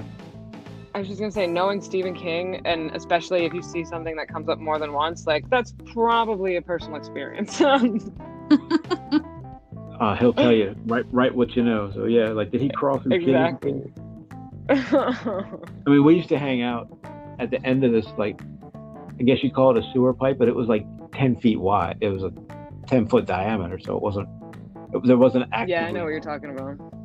like sewage or anything in there. But we used to walk to Wawa when we were kids, and 95 was in the way. But that concrete tunnel, I guess you'd say, went under the highway, so we always went through there to get to Wawa. but it wasn't anything like these. And by the way, so this is the second time they've gone through these tunnels. Do they not know how to buy a fucking lighter? Because they keep lighting matches, and the matches keep running out. A flashlight, something. You knew it was going to be dark in there. Yeah, I don't know. Mike had prepared for it. He had like the headlamps with the flashlights and stuff, but I guess in order to preserve the integrity of the first time they went, Mike had to be attacked and not go with them, so he couldn't tell them about it. Yeah, the synchronicity. Well, so it's Mike's the only. Well, I guess he's the only one that remembers. Maybe that's true. Yeah. So they don't know what they need because they don't remember doing it the first time. If I'm going anywhere that says sewer, I'm taking light. That's all I know. But I mean, they knew. Like, I don't remember exactly, but they knew what they were going to do when they went as adults. Like, they still could have stopped at the gas station and gotten a lighter. Yeah. Well, I just seems a little silly. And so they all go down the pipe, and Henry's at the top, and they have a Mexican standoff for a while. I think we're starting to go into chapter 21 at this point. So do we? I'm on the last page of chapter 19. This is when they're kids. Oh, never mind. For me, it's $9.99. I don't know what it is. It's Yeah, literally page before the circle closes. So, yeah, they have a Mexican standoff, and Henry can't come down. They can't go up, I guess. And then they're like, well, because like if they go, well, they know they have to go further into the sewer anyway, but they know that Henry won't come down because he'll be ambushed. Yeah. They I think they talk about that. So, and then they just, I guess it ends with them saying, all right, we got to do this. Let's go do it. So, like, why did they even bother? I guess they stood there so Henry couldn't come after him. But then when they left, he would have came after him anyway. So what was the whole point in all that? They should have just took off. Maybe just to because get a little bit more of a head start. Yeah, that's what I was going to say. Yeah, but as soon as he sees they're not there, he's going to come down. Or, maybe not. Maybe he's worried about them being just out of sight or something. Maybe he thinks they're going to come up eventually. That's a good point. Maybe they got to come back at some point. They're just waiting them out. Also, I don't know, like Bill says, well, it's a standoff. Ben said they can't get down and we can't get up. We're not supposed to get up, Bill said quietly, and you all know it. We're not ever supposed to get up again. You know, with a whole lot more stuttering thrown in there, but... Yeah. So, what, did they think they're actually going back? I guess they were, well, they have to go back up when they beat it, but they don't have to go that way, I guess, necessarily. Yeah. But maybe to give Henry the idea of, like, they're stuck, and so he just kind of waits at the top, thinking that they're going to come back up. Yeah, it makes sense. Either way, they're off to the tunnels, and I'm not sure where did Henry leave off? Is he still up there? At the end of this chapter. They just kind of we can wait up here all day, you guys. So that's what they're doing. But they didn't do that because they go in the tunnels and two of them die. So obviously they didn't wait up there all day. Yeah. Pennywise probably said, "Hey, come on, it's cool." And then he killed. Like what? If he was using, I don't understand why the two of them died. I guess he was done with them, but couldn't he have used them to help attack instead of just being like they did all this thing. They chased him in the tunnels. They all go in the tunnels, and Henry and them never actually make it to the losers to have a confrontation. They get killed off. I don't know. I don't remember how Henry. I think the three of them were to push them into the sewers, but then once they were there, I don't imagine he thought he was going to lose, so he doesn't need them anymore, and he can just eat. Yeah, like I was saying earlier, their job is just to push them towards the sewer. Yeah. It could be. Or he was done with them. So why didn't he kill Henry? I think he would have killed Henry if Henry hadn't run away, honestly. Wow. That's all it takes is to run away? Well, I don't know. I mean, this is also when the losers are pushing deeper and deeper into his nest. So, like, maybe priorities. Maybe Pennywise is smart enough to know. And then when we're in his mind, there might have been part of that. Is that 20 or 21? That's 21. Okay, then I'm not going to talk about that. Maybe it was pre-planning. Maybe it just knew that it was going to need Henry again in 27 years, so it kept him alive. But all he did was, I don't know. Henry's not good at fighting, so I feel like Ed should have known that too. Yeah, but he's good at believing and not being sane. Yeah. Well, yeah, and that's an interesting. Insanity helps you believe in what's not there, kind of thing. The crazier you are, the more likely you are to believe. You don't have a baseline for what it's supposed to be as opposed to what it is. So you just take everything as that's what it's supposed to be. But okay, so Tom Rogan is dreaming. Tom Rogan is Henry Bowers, apparently. Yeah, I was like, what a weird crossover. But yeah, the same thing with Audra, and I don't. Okay, I guess. Does that mean they're being possessed? Maybe that's the point in this. Well, Audra gets possessed definitely, but like in Tom's part, is he having the dream because Pennywise is starting to manipulate him? Well, and it's like Pennywise just lost Henry as his lackey. He's like, shit, I need a new one. Well, I guess you're good. I'll just give you Henry's memories. Yeah. Let me fill you in real quick on where we're at. Well, I think it's a interesting and like a pretty good way, because Tom, I mean, he's got his own craziness, but he's not like Henry Bowers crazy. So if Pennywise came right out and did anything, I think it would make him like, deadlights. Like he'd go insane, he'd lose it, wouldn't last. So this like, it's almost like he said, astral projection, where he knows it's real because he could feel it. So it's like, are you gonna doubt what you felt now that you've been there and you've seen it? Like, it's a lot easier to believe what you see after that, since you've technically, quote unquote, lived through it. Well, I mean, he lived through it for a little while, for the first one. I mean, Tom. Yeah.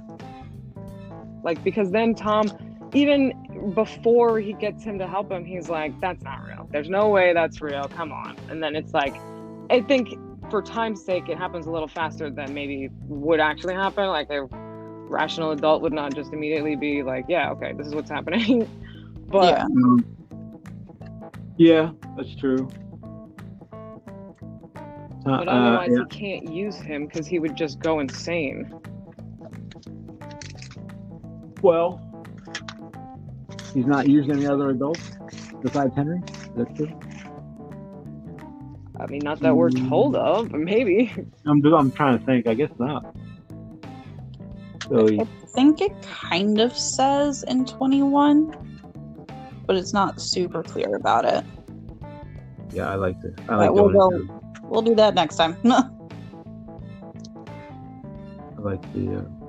And without, like, directly possessing them, like Bev's dad. And then, for all we know, maybe... No, actually, I don't get that impression. And wait, I know Tom. Oh, well, okay. So Tom as Henry, he had another friend, special friend, and this friend marched past where they were to take with moon balloons. So for Henry, it is a moon. Everything's moon related. Yeah. Like what the hell? The moon talks to him. There's moon balloons or something else. Moon. I guess Henry had a problem with. I guess the moon is Henry's biggest fear.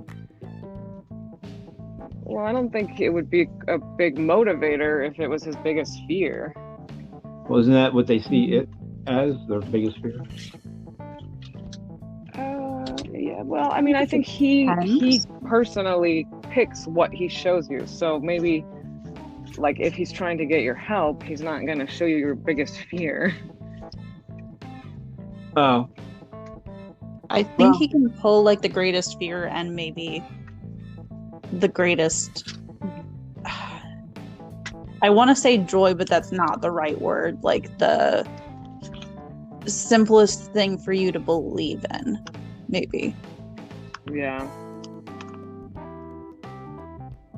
I Yeah. can see that. Or something that you trust enough to follow and listen to. Right. Without losing your mind. Yeah.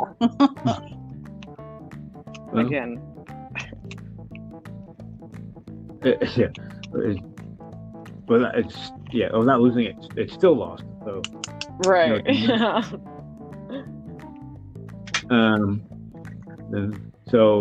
Then Tom sees the balloon with an arrow pointing at the door.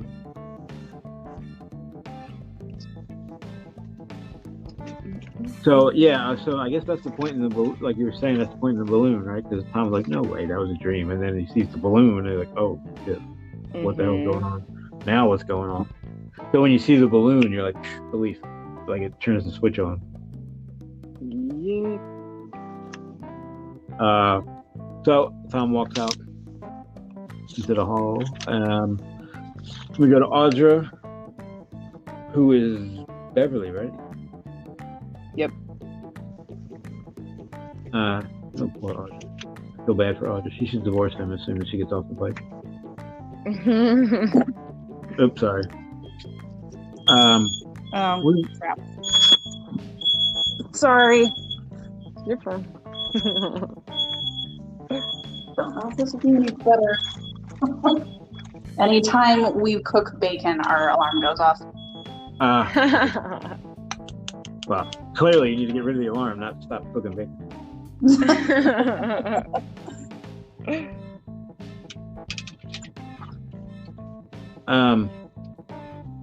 Okay, so Audra dreams. I'm trying to get what part of Beverly Audra was dreaming about. I haven't figured it out really.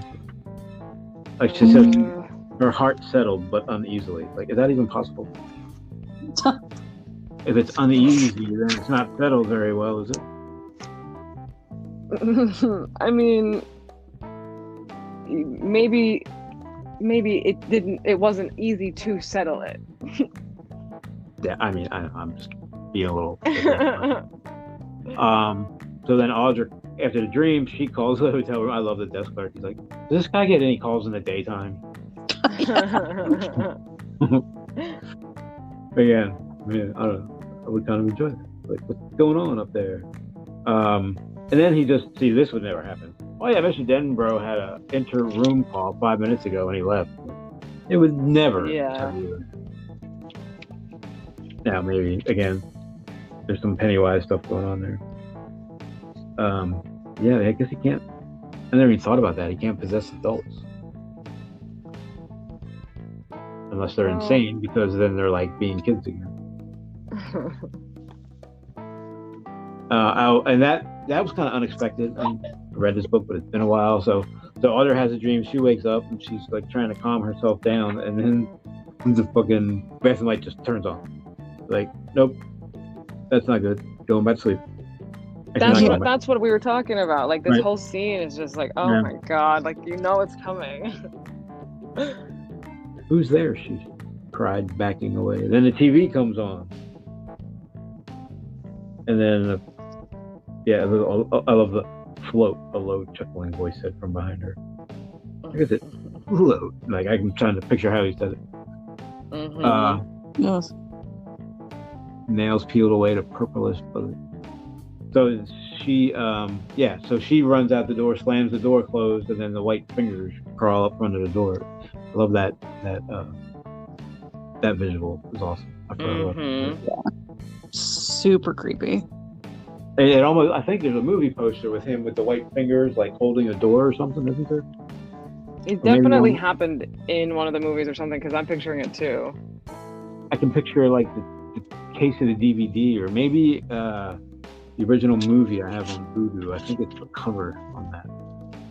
He's like holding the It logo, or like his fingers are on the side of it. And he's with the creepy crawly fingers. So, she gets away from that, and then I guess gets kidnapped by Tom. They don't really tell you what he did to her. I guess he just took her to the sewers and then died, pretty much. Seems like it. Yeah, like, thanks, don't need you anymore, schwack. So I'm like, real quick, that scene, the only reason why Audra was technically in danger was because she left the hotel room and Tom was able to kidnap her. But everything else was, more or less not real. So if she had just like closed her eyes and gone to sleep, would she have been fine? Probably, but who the fuck can do that? Right, obviously, but it's interesting because I'm like, he couldn't have gotten into her hotel room. Now maybe he could have pushed his way in if he like knocked on the door. It wouldn't have been that hard, but and maybe there's a bellhop that was only 16. That way he could have possessed him and opened the door. Yeah, but it's just like clearly he's driving her out of the room. Like, that's why he's doing all like turning on the light and then the TV and then like behind her, like it pushes her out of the room. And that's what the fingers are for. Don't come back. You're waiting for him. Yeah. And this whole thing, he did his foreshadowing thing earlier where he's saying they were all wanted fugitives by the next day or something like that. And I didn't know what that meant, but it's the Henry scene in the hotel room. They don't call the cops. They don't call anybody. They go back into the sewer. Well, actually, they call the library, and the police are there. Oh, that's right. Yeah. And they're like, "My who are you? please." Who are you? Yeah. What do you know? Yeah, and what cop is going to say, "Oh yeah, he's at the hospital. He got stabbed." No, they're not going to tell you that. Yeah.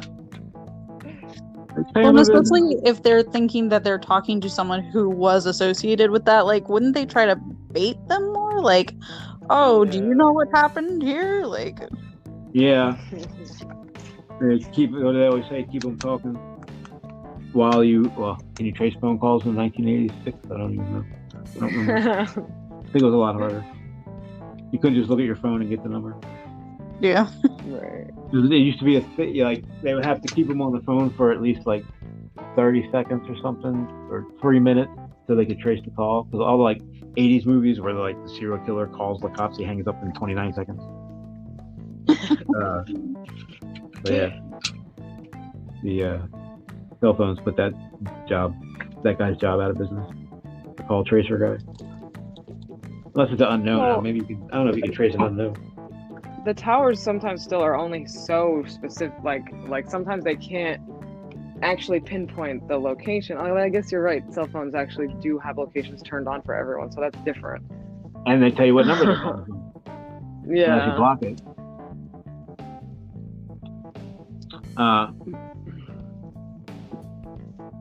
Yeah, I used to. What was it? Star 69, right? Try to get the phone number. Yeah. Are you guys old enough for that? Did they have it? Yeah. They did, but there are still like things you can do, like apps that you can use to disguise your number and stuff like that. Oh, I know. I can just turn it off, show my number. It's real simple. You don't need an app. I think Apple's the same way. Yeah, because the cop's like, Mr. Hanlon is at Derry Home Hospital right now. He was badly wounded a short time ago. Now, who are you? Right. Oops. Yeah, I'm the guy. I tried to kill him. I just want to make sure I did the job. All right, I'll come visit. I'll be right there. He said, I can't tell you, not yet. What do you know about this? Nothing, she said, shocked. What makes you think I do? Jesus Christ. Well, because you called. Yeah, it's like 4 a.m. And you don't seem too surprised by the whole thing. And then Richie does that, kind of like how Richie turned himself into a reporter. So the cop just gave her the information when she called, but when Richie called the hospital, he had to take on a fake personality. Whatever you're doing, I can hear every bit of it. Oh, sorry.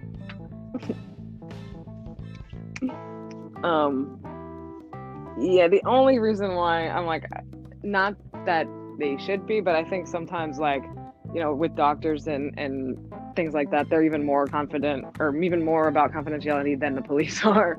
Yeah. That's probably true. I know at my night job, it's everything. Like, why can't I do this? And what about this? And the answer is always security. Like, I was one of the only. There's only like a handful of people that are allowed in the baby rooms, because, and I never even thought about that. Like, what do you mean you can't get in there? Like, well, there's babies in there. Like, so, like, people try to steal them. I was like, is that really a thing? I didn't realize it was. They put these special wristbands on them, and like if the baby goes so far away from the station, it starts beeping really loudly. I don't know. I never realized it was that like prevalent. Bait trackers. Yeah, right. Won't be long before we get an implant when they're born. But yeah, I never realized that was that much of a thing that they had to take all those steps. That's crazy. It's what's really sad is, like, you know, that when things are that strict, it's because there have been too many kidnapped children. Right. Yeah. These don't exist just because somebody felt like spending money. Right. Yeah, but I remember when I first started there, I was like, wow, like now I kind of don't want access to it. Like, here, take it back. Yeah, right. What if a kid was missing? Want to be in there. Yeah. Like, I hope I wasn't working that day. Shit. But they know who opens what door, when and all that.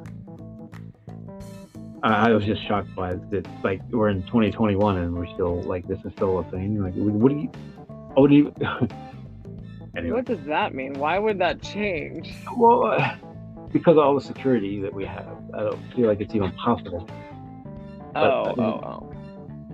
And I guess Now. my point now would be like, for me, like if let's say, I mean, would never happen, but if I took a baby out of a hospital, I don't even know what the hell to do with it other than keep it. Like,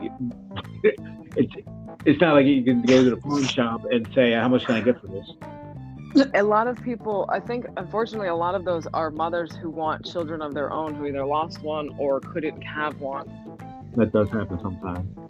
At least according to SVU, so, it's fact. And maybe as Dr. Phil said it. And maybe, maybe the people that would do, I don't know, we need to end this tangent, but maybe the people that do that are planning on selling, or they just, like Ariel Castro, just want to raise their own slaves or something. Right. Or a combination of both. Like, unfortunately, I'm sure a lot of that, it leads to like trafficking and, other. What is her name? Mariana Van Zeller. You ever see that? Yes, I do. I love her show. Yeah, she just started a new season. I'm all about it. I think it's fascinating that people in these criminal enterprises are like, I understand that she's not going to report them to the police, but like, you're still okay with being on camera and telling everyone how you operate? That and Drugs Inc. I was always amazed by that. Drugs Inc. was on last night, and they're like in Mardi Gras. Like, they're showing the guy selling drugs, and there's cops all standing around him, but they don't see what's going on. Like, it's that wide open. Jesus, how is this guy allowing himself to be recorded? And how are they not in trouble? Like, they're witnessing a crime. Like, shouldn't they have to tell the cops if you're witnessing a crime? I thought that was didn't you get in trouble for that? No, there's definitely something about journalism that and protecting sources and stuff. Like, I don't know a lot about it, but I know that like that's like you're allowed to report on something without having to interfere. Okay. Still. Maybe not like if I don't know exactly what the legality of it, but I do know that that's okay. What I don't understand is I'm like, okay, but having a bunch of cameras and producers and directors and somebody, interviewing around you is going to draw police attention to what you're doing. You would think, at least. Yeah, they must do a hidden camera thing. That's the only thing it's the only way that works. No. Well, I mean, like, in traffic, she just tells them, she's like, put your cameras down. Put the cameras down. I can't see this right now. And I'm like, okay. But I know what those cameras look like.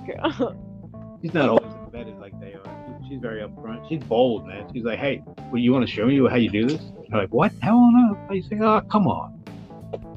That's what I'm saying, but she usually gets someone to agree to it. Like, I just watched season 2. That's how you mentioned it. The one where she does like something with the cartels, and she's in there seeing like their whole process. I'm like, why would you even let her do this?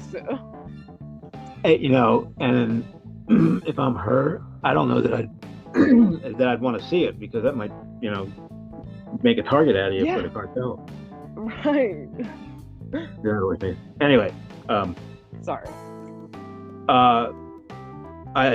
When I started with, I love the part where Richie turns into a reporter and he starts talking to her like he's a reporter. I was enjoying that, the way he just kind of that's. They always talk about Richie and the voices, but you see it in action as a kid and he's not very good at it. But when you see it in action as an adult, it's like, oh, he's pretty good. He actually is pretty good at this. Now I get it. Yeah. I was almost wish there was a little more of that, because I was chuckling to myself, to use a Stephen King word, while I was reading it. Although now I was like, wait. My only concern with the voices is that I think some of them could be, especially today, maybe not. You know what I mean. Yeah. You would hope he would have retired those voices at this point, but right. Who knows? A lot of those voices, even the Irish cops, it all plays on too. Yeah, it all plays on stereotypes. So I think a lot, maybe Kinky Briefcase would work, because I don't think he was actually a stereotype. He was borderline not cool at the same time. Yeah, I don't know where Richie would be in today's world, because a lot of the Irish cop and what do they call it, the black guy, master voice. I can't remember what he called it. I don't know. I don't remember. Yeah, I don't even even reading them. Like, ugh. Like just keep going. Let's move on to the next part. And then they have the discussion about the cops, and I don't know how I feel about that because the whole time I'm thinking, just go to the fucking police, you idiot. But then Bill starts making an argument. This is Derry, and it's not going to work out. Like, okay, I guess. I mean, like Bev says, she looks down on the floor and she sees him with the bottles sticking out. It's like it's pretty clear cut case of self-defense. But yeah, nothing is clear cut with the criminal justice system. Yeah. Well, right. Well, nothing is clear cut in Derry. Kyle Rittenhouse got Right. off, anything can happen. Sorry. Yeah, I'm kind of on the fence with that one. Like, I don't. Because now, see, and that's another one of those things where they're going to come out of the sewers. They just fought this billion-year-old alien monster. And, like, like in the movie, Henry goes home and there's cops waiting for him. Like, there would be cops at the hotel going, Yeah. Now what are you going to do? You're wanted for murder. I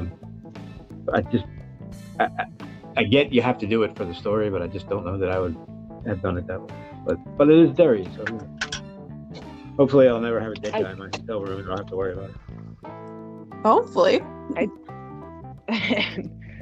I do think that it's just when they're kids, definitely, it's way easier to not. Actually, that's not where I meant to go with that. Like, I understand why they're fearful of it as adults because they get away with it's easier to get away with a lot more as kids. That's where I was going with that. So people maybe aren't paying attention to you. I think even someone says that they're like ghosts. But as an adult, you have much more of a presence and a lot to lose, and it's just more how the world works. So it's I understand why they're very hesitant to get anyone, especially because Derry law enforcement has not been the most I don't know, the best police force. But yeah, I mean, but isn't, I don't know, there's going to be consequences if you walk away. Shouldn't you have, I don't know, at least made a phone call to maybe the state police and not the Derry police, say, hey, or maybe they would have just passed it down to the township. I don't know. But do there are going to be consequences? Because people get away with a lot. Well, he did one of his things about 100 pages ago where it said if they went to Bev's room, they wouldn't have been wanted as fugitives the next day or something like that. Right. But they didn't, so they did. And I guess it ends with them actually pushing the manhole over as adults, right? Yeah. Well, I think it was already. Yeah, it was already pushed over because Tom presumably went in through that way too. And then they find Audra's purse underneath the lid.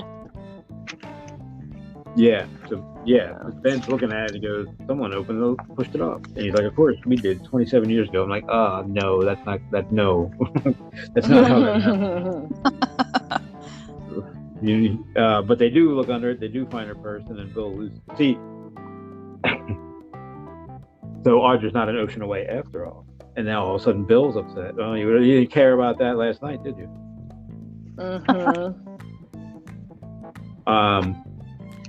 So yeah, I don't know. Bill got downgraded.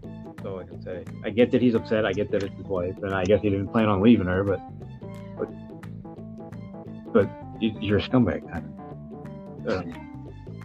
I just don't know. There's no remorse there. There's no, there's no feeling of being manipulated where they had to do it. They just did it because. They I don't know. to. I mean, I guess it's just something that couldn't be contained. It's been going on for 27 years from when they last knew each other, I guess. But then again, they took care of that. Yeah. I don't really understand the point of that either. I feel like the book could have gone without them sleeping together in the future, the present, whatever. Even, I feel like Tom should have had a bigger part. If they're going to bring Tom and Audra all the way back to Derry, they should have been more about them. I should have seen. I wanted maybe somewhere in the middle, seen a little chapter about what Tom was up to or something, and what Audra was up to. Yeah. They just kind of went from the beginning to the end, and they didn't talk about anything in the middle. And there was a little bit in the very beginning, but after Bill left and Beverly left, but not much. That was just to show that Tom was coming too. Yeah. Yeah, well, yeah. But the K part, yeah. What is the point of kidnapping Audra in the first place? Like, they're already literally on the way down there when they see her purse. So it's like just to add more fear. Well, that. Wait, or is it to get revenge on him? Like, why? Maybe for fear, maybe to help drive him insane so that he doesn't he rushes into things without thinking. Yeah, he can't fight. Yeah. Trying to break the circle. Trying to break their will. And well, I can't say it's working because Bill's losing his mind when he sees that. So that's what he's trying to do. It's partly fear, and it's partly to throw him off their game by doing that. I think because there's only 5 instead of 7, so they're already weaker. So they need to do everything they can to be strong. So he's trying to undermine that, I guess. Seems like a lot to go through, though. You could have, you could have just killed her and left her by the manhole cover, and that would have been just as effective. Yeah. But that may have been a bigger draw for Bill, though. If he had killed Audra outside of the manhole cover, he would have been like, Pennywise, you did this. I'm definitely coming after. Not only did you kill my brother, but you killed my wife, so you're toast. Yeah, I do think it makes him much more unstable if there's a chance that she's still alive. Okay. Yeah, I guess that's true. Because if you got nothing to lose, then he's much more dangerous. Yeah. Okay. And then it ends with they go in. I thought they were already in. With the ladder, so he goes back and forth. But they see the purse. Bill looked around him as if unsure who Ben might be, and then his eyes cleared. Everyone has cloudy eyes in this chapter. Just a lot of mention of eyes in general in this book. I never realized that. Yeah. So Under the City, as it turns out, is one of my favorite chapters so far. Because that's where the eye is, too. So, and of course, never mind. Not talking about that. Well, he did mention, I'm wondering, is that well, I guess we'll find out. But, he mentioned that there's a symbol on the door, and I'm like, a symbol, you say? I know what symbol. The drawing of the 4. Yeah, the symbol was, I don't know if that has any significance in the real world, if that's an actual thing, or he just drew some squiggly lines, because they all saw different symbols. Oh, okay. So nobody saw what was actually on the door. They saw, I don't know how they determined what they saw, but in fact, I don't remember what they all saw a different kind of shape on the door. I remember that. Yeah. So I don't. Well, I haven't gotten to that part yet because it just was briefly mentioned before that there was a symbol on the door. It gets to it. Yeah. I wonder what was there a symbol on the other doors, the Dark Tower doors? They did, right? I just meant the Crimson King symbol. Is that what that was?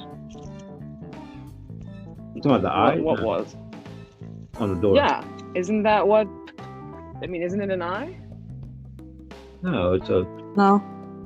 It looks. It honestly looks like a kanji symbol. It looks like a Chinese symbol. Oh. Yeah. I haven't gotten to that part yet. Oh shit! Is that in the next chapter? Yeah. Oh crap! All right, I guess. All right, then this is over. We need to stop talking. So, rest of the book for the next time.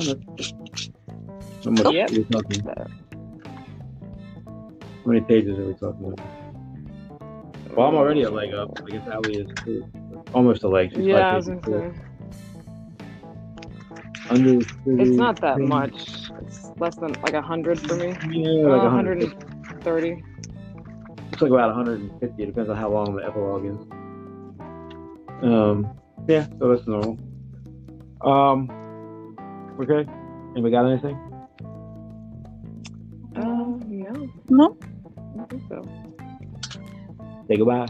So 19th. All right. Oh wait, well, no, don't say goodbye yet. Oh yeah. I can't on the 19th. Okay. Can you do the 18th? Or are you out for the weekend? I can, but I know I'm gonna be working. Yeah, I will be too. You'll. So it'd have to be.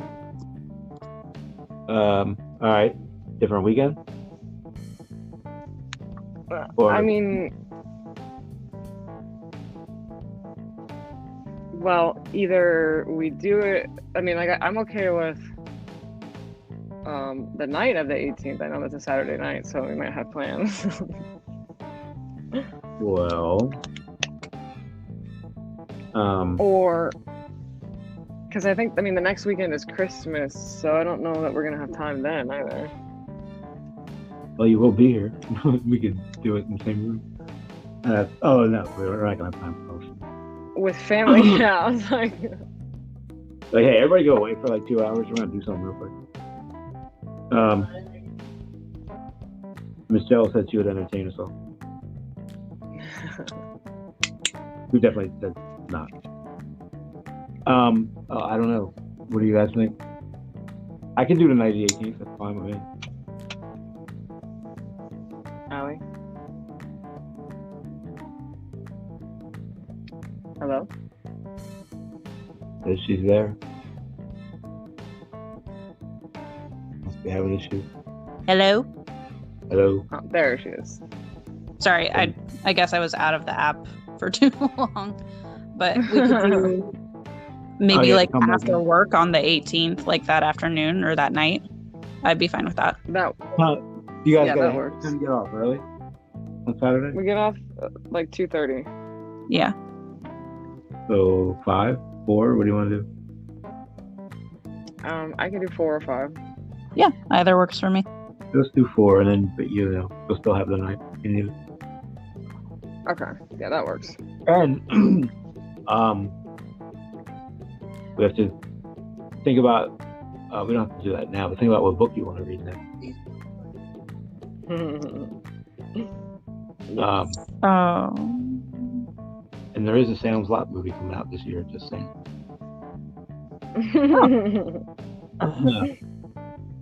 So I think me and Amber were talking about doing an easier book because this one is pretty intense. So I don't know that I want to jump right to the tower from here. So I think we. Or if there's what? Do you know when the Salem's Lot movie comes out? Not exactly. I think it's later in the year, like September. Oh, never mind then. So it doesn't really. We have plenty of time for that. So I was thinking Tommy Knockers or Salem's Lot, and Amber, what were you thinking? I'm really down for anything. I don't care. So those are my 2 votes. And if I don't do whatever we do first, I still want to do the other one, I guess. So why don't we just say Salem's Lot? Nobody has to do. I was going to say we could wait to do Salem's Lot until closer to when the movie comes out. Okay. So we could do another watch party. Yeah. Okay. That leaves me with Tommy Knockers. I'll have to read that. All right, think about it for next week. I got a football game. So. End of episode. Everybody say bye. Bye. All right, bye. Bye.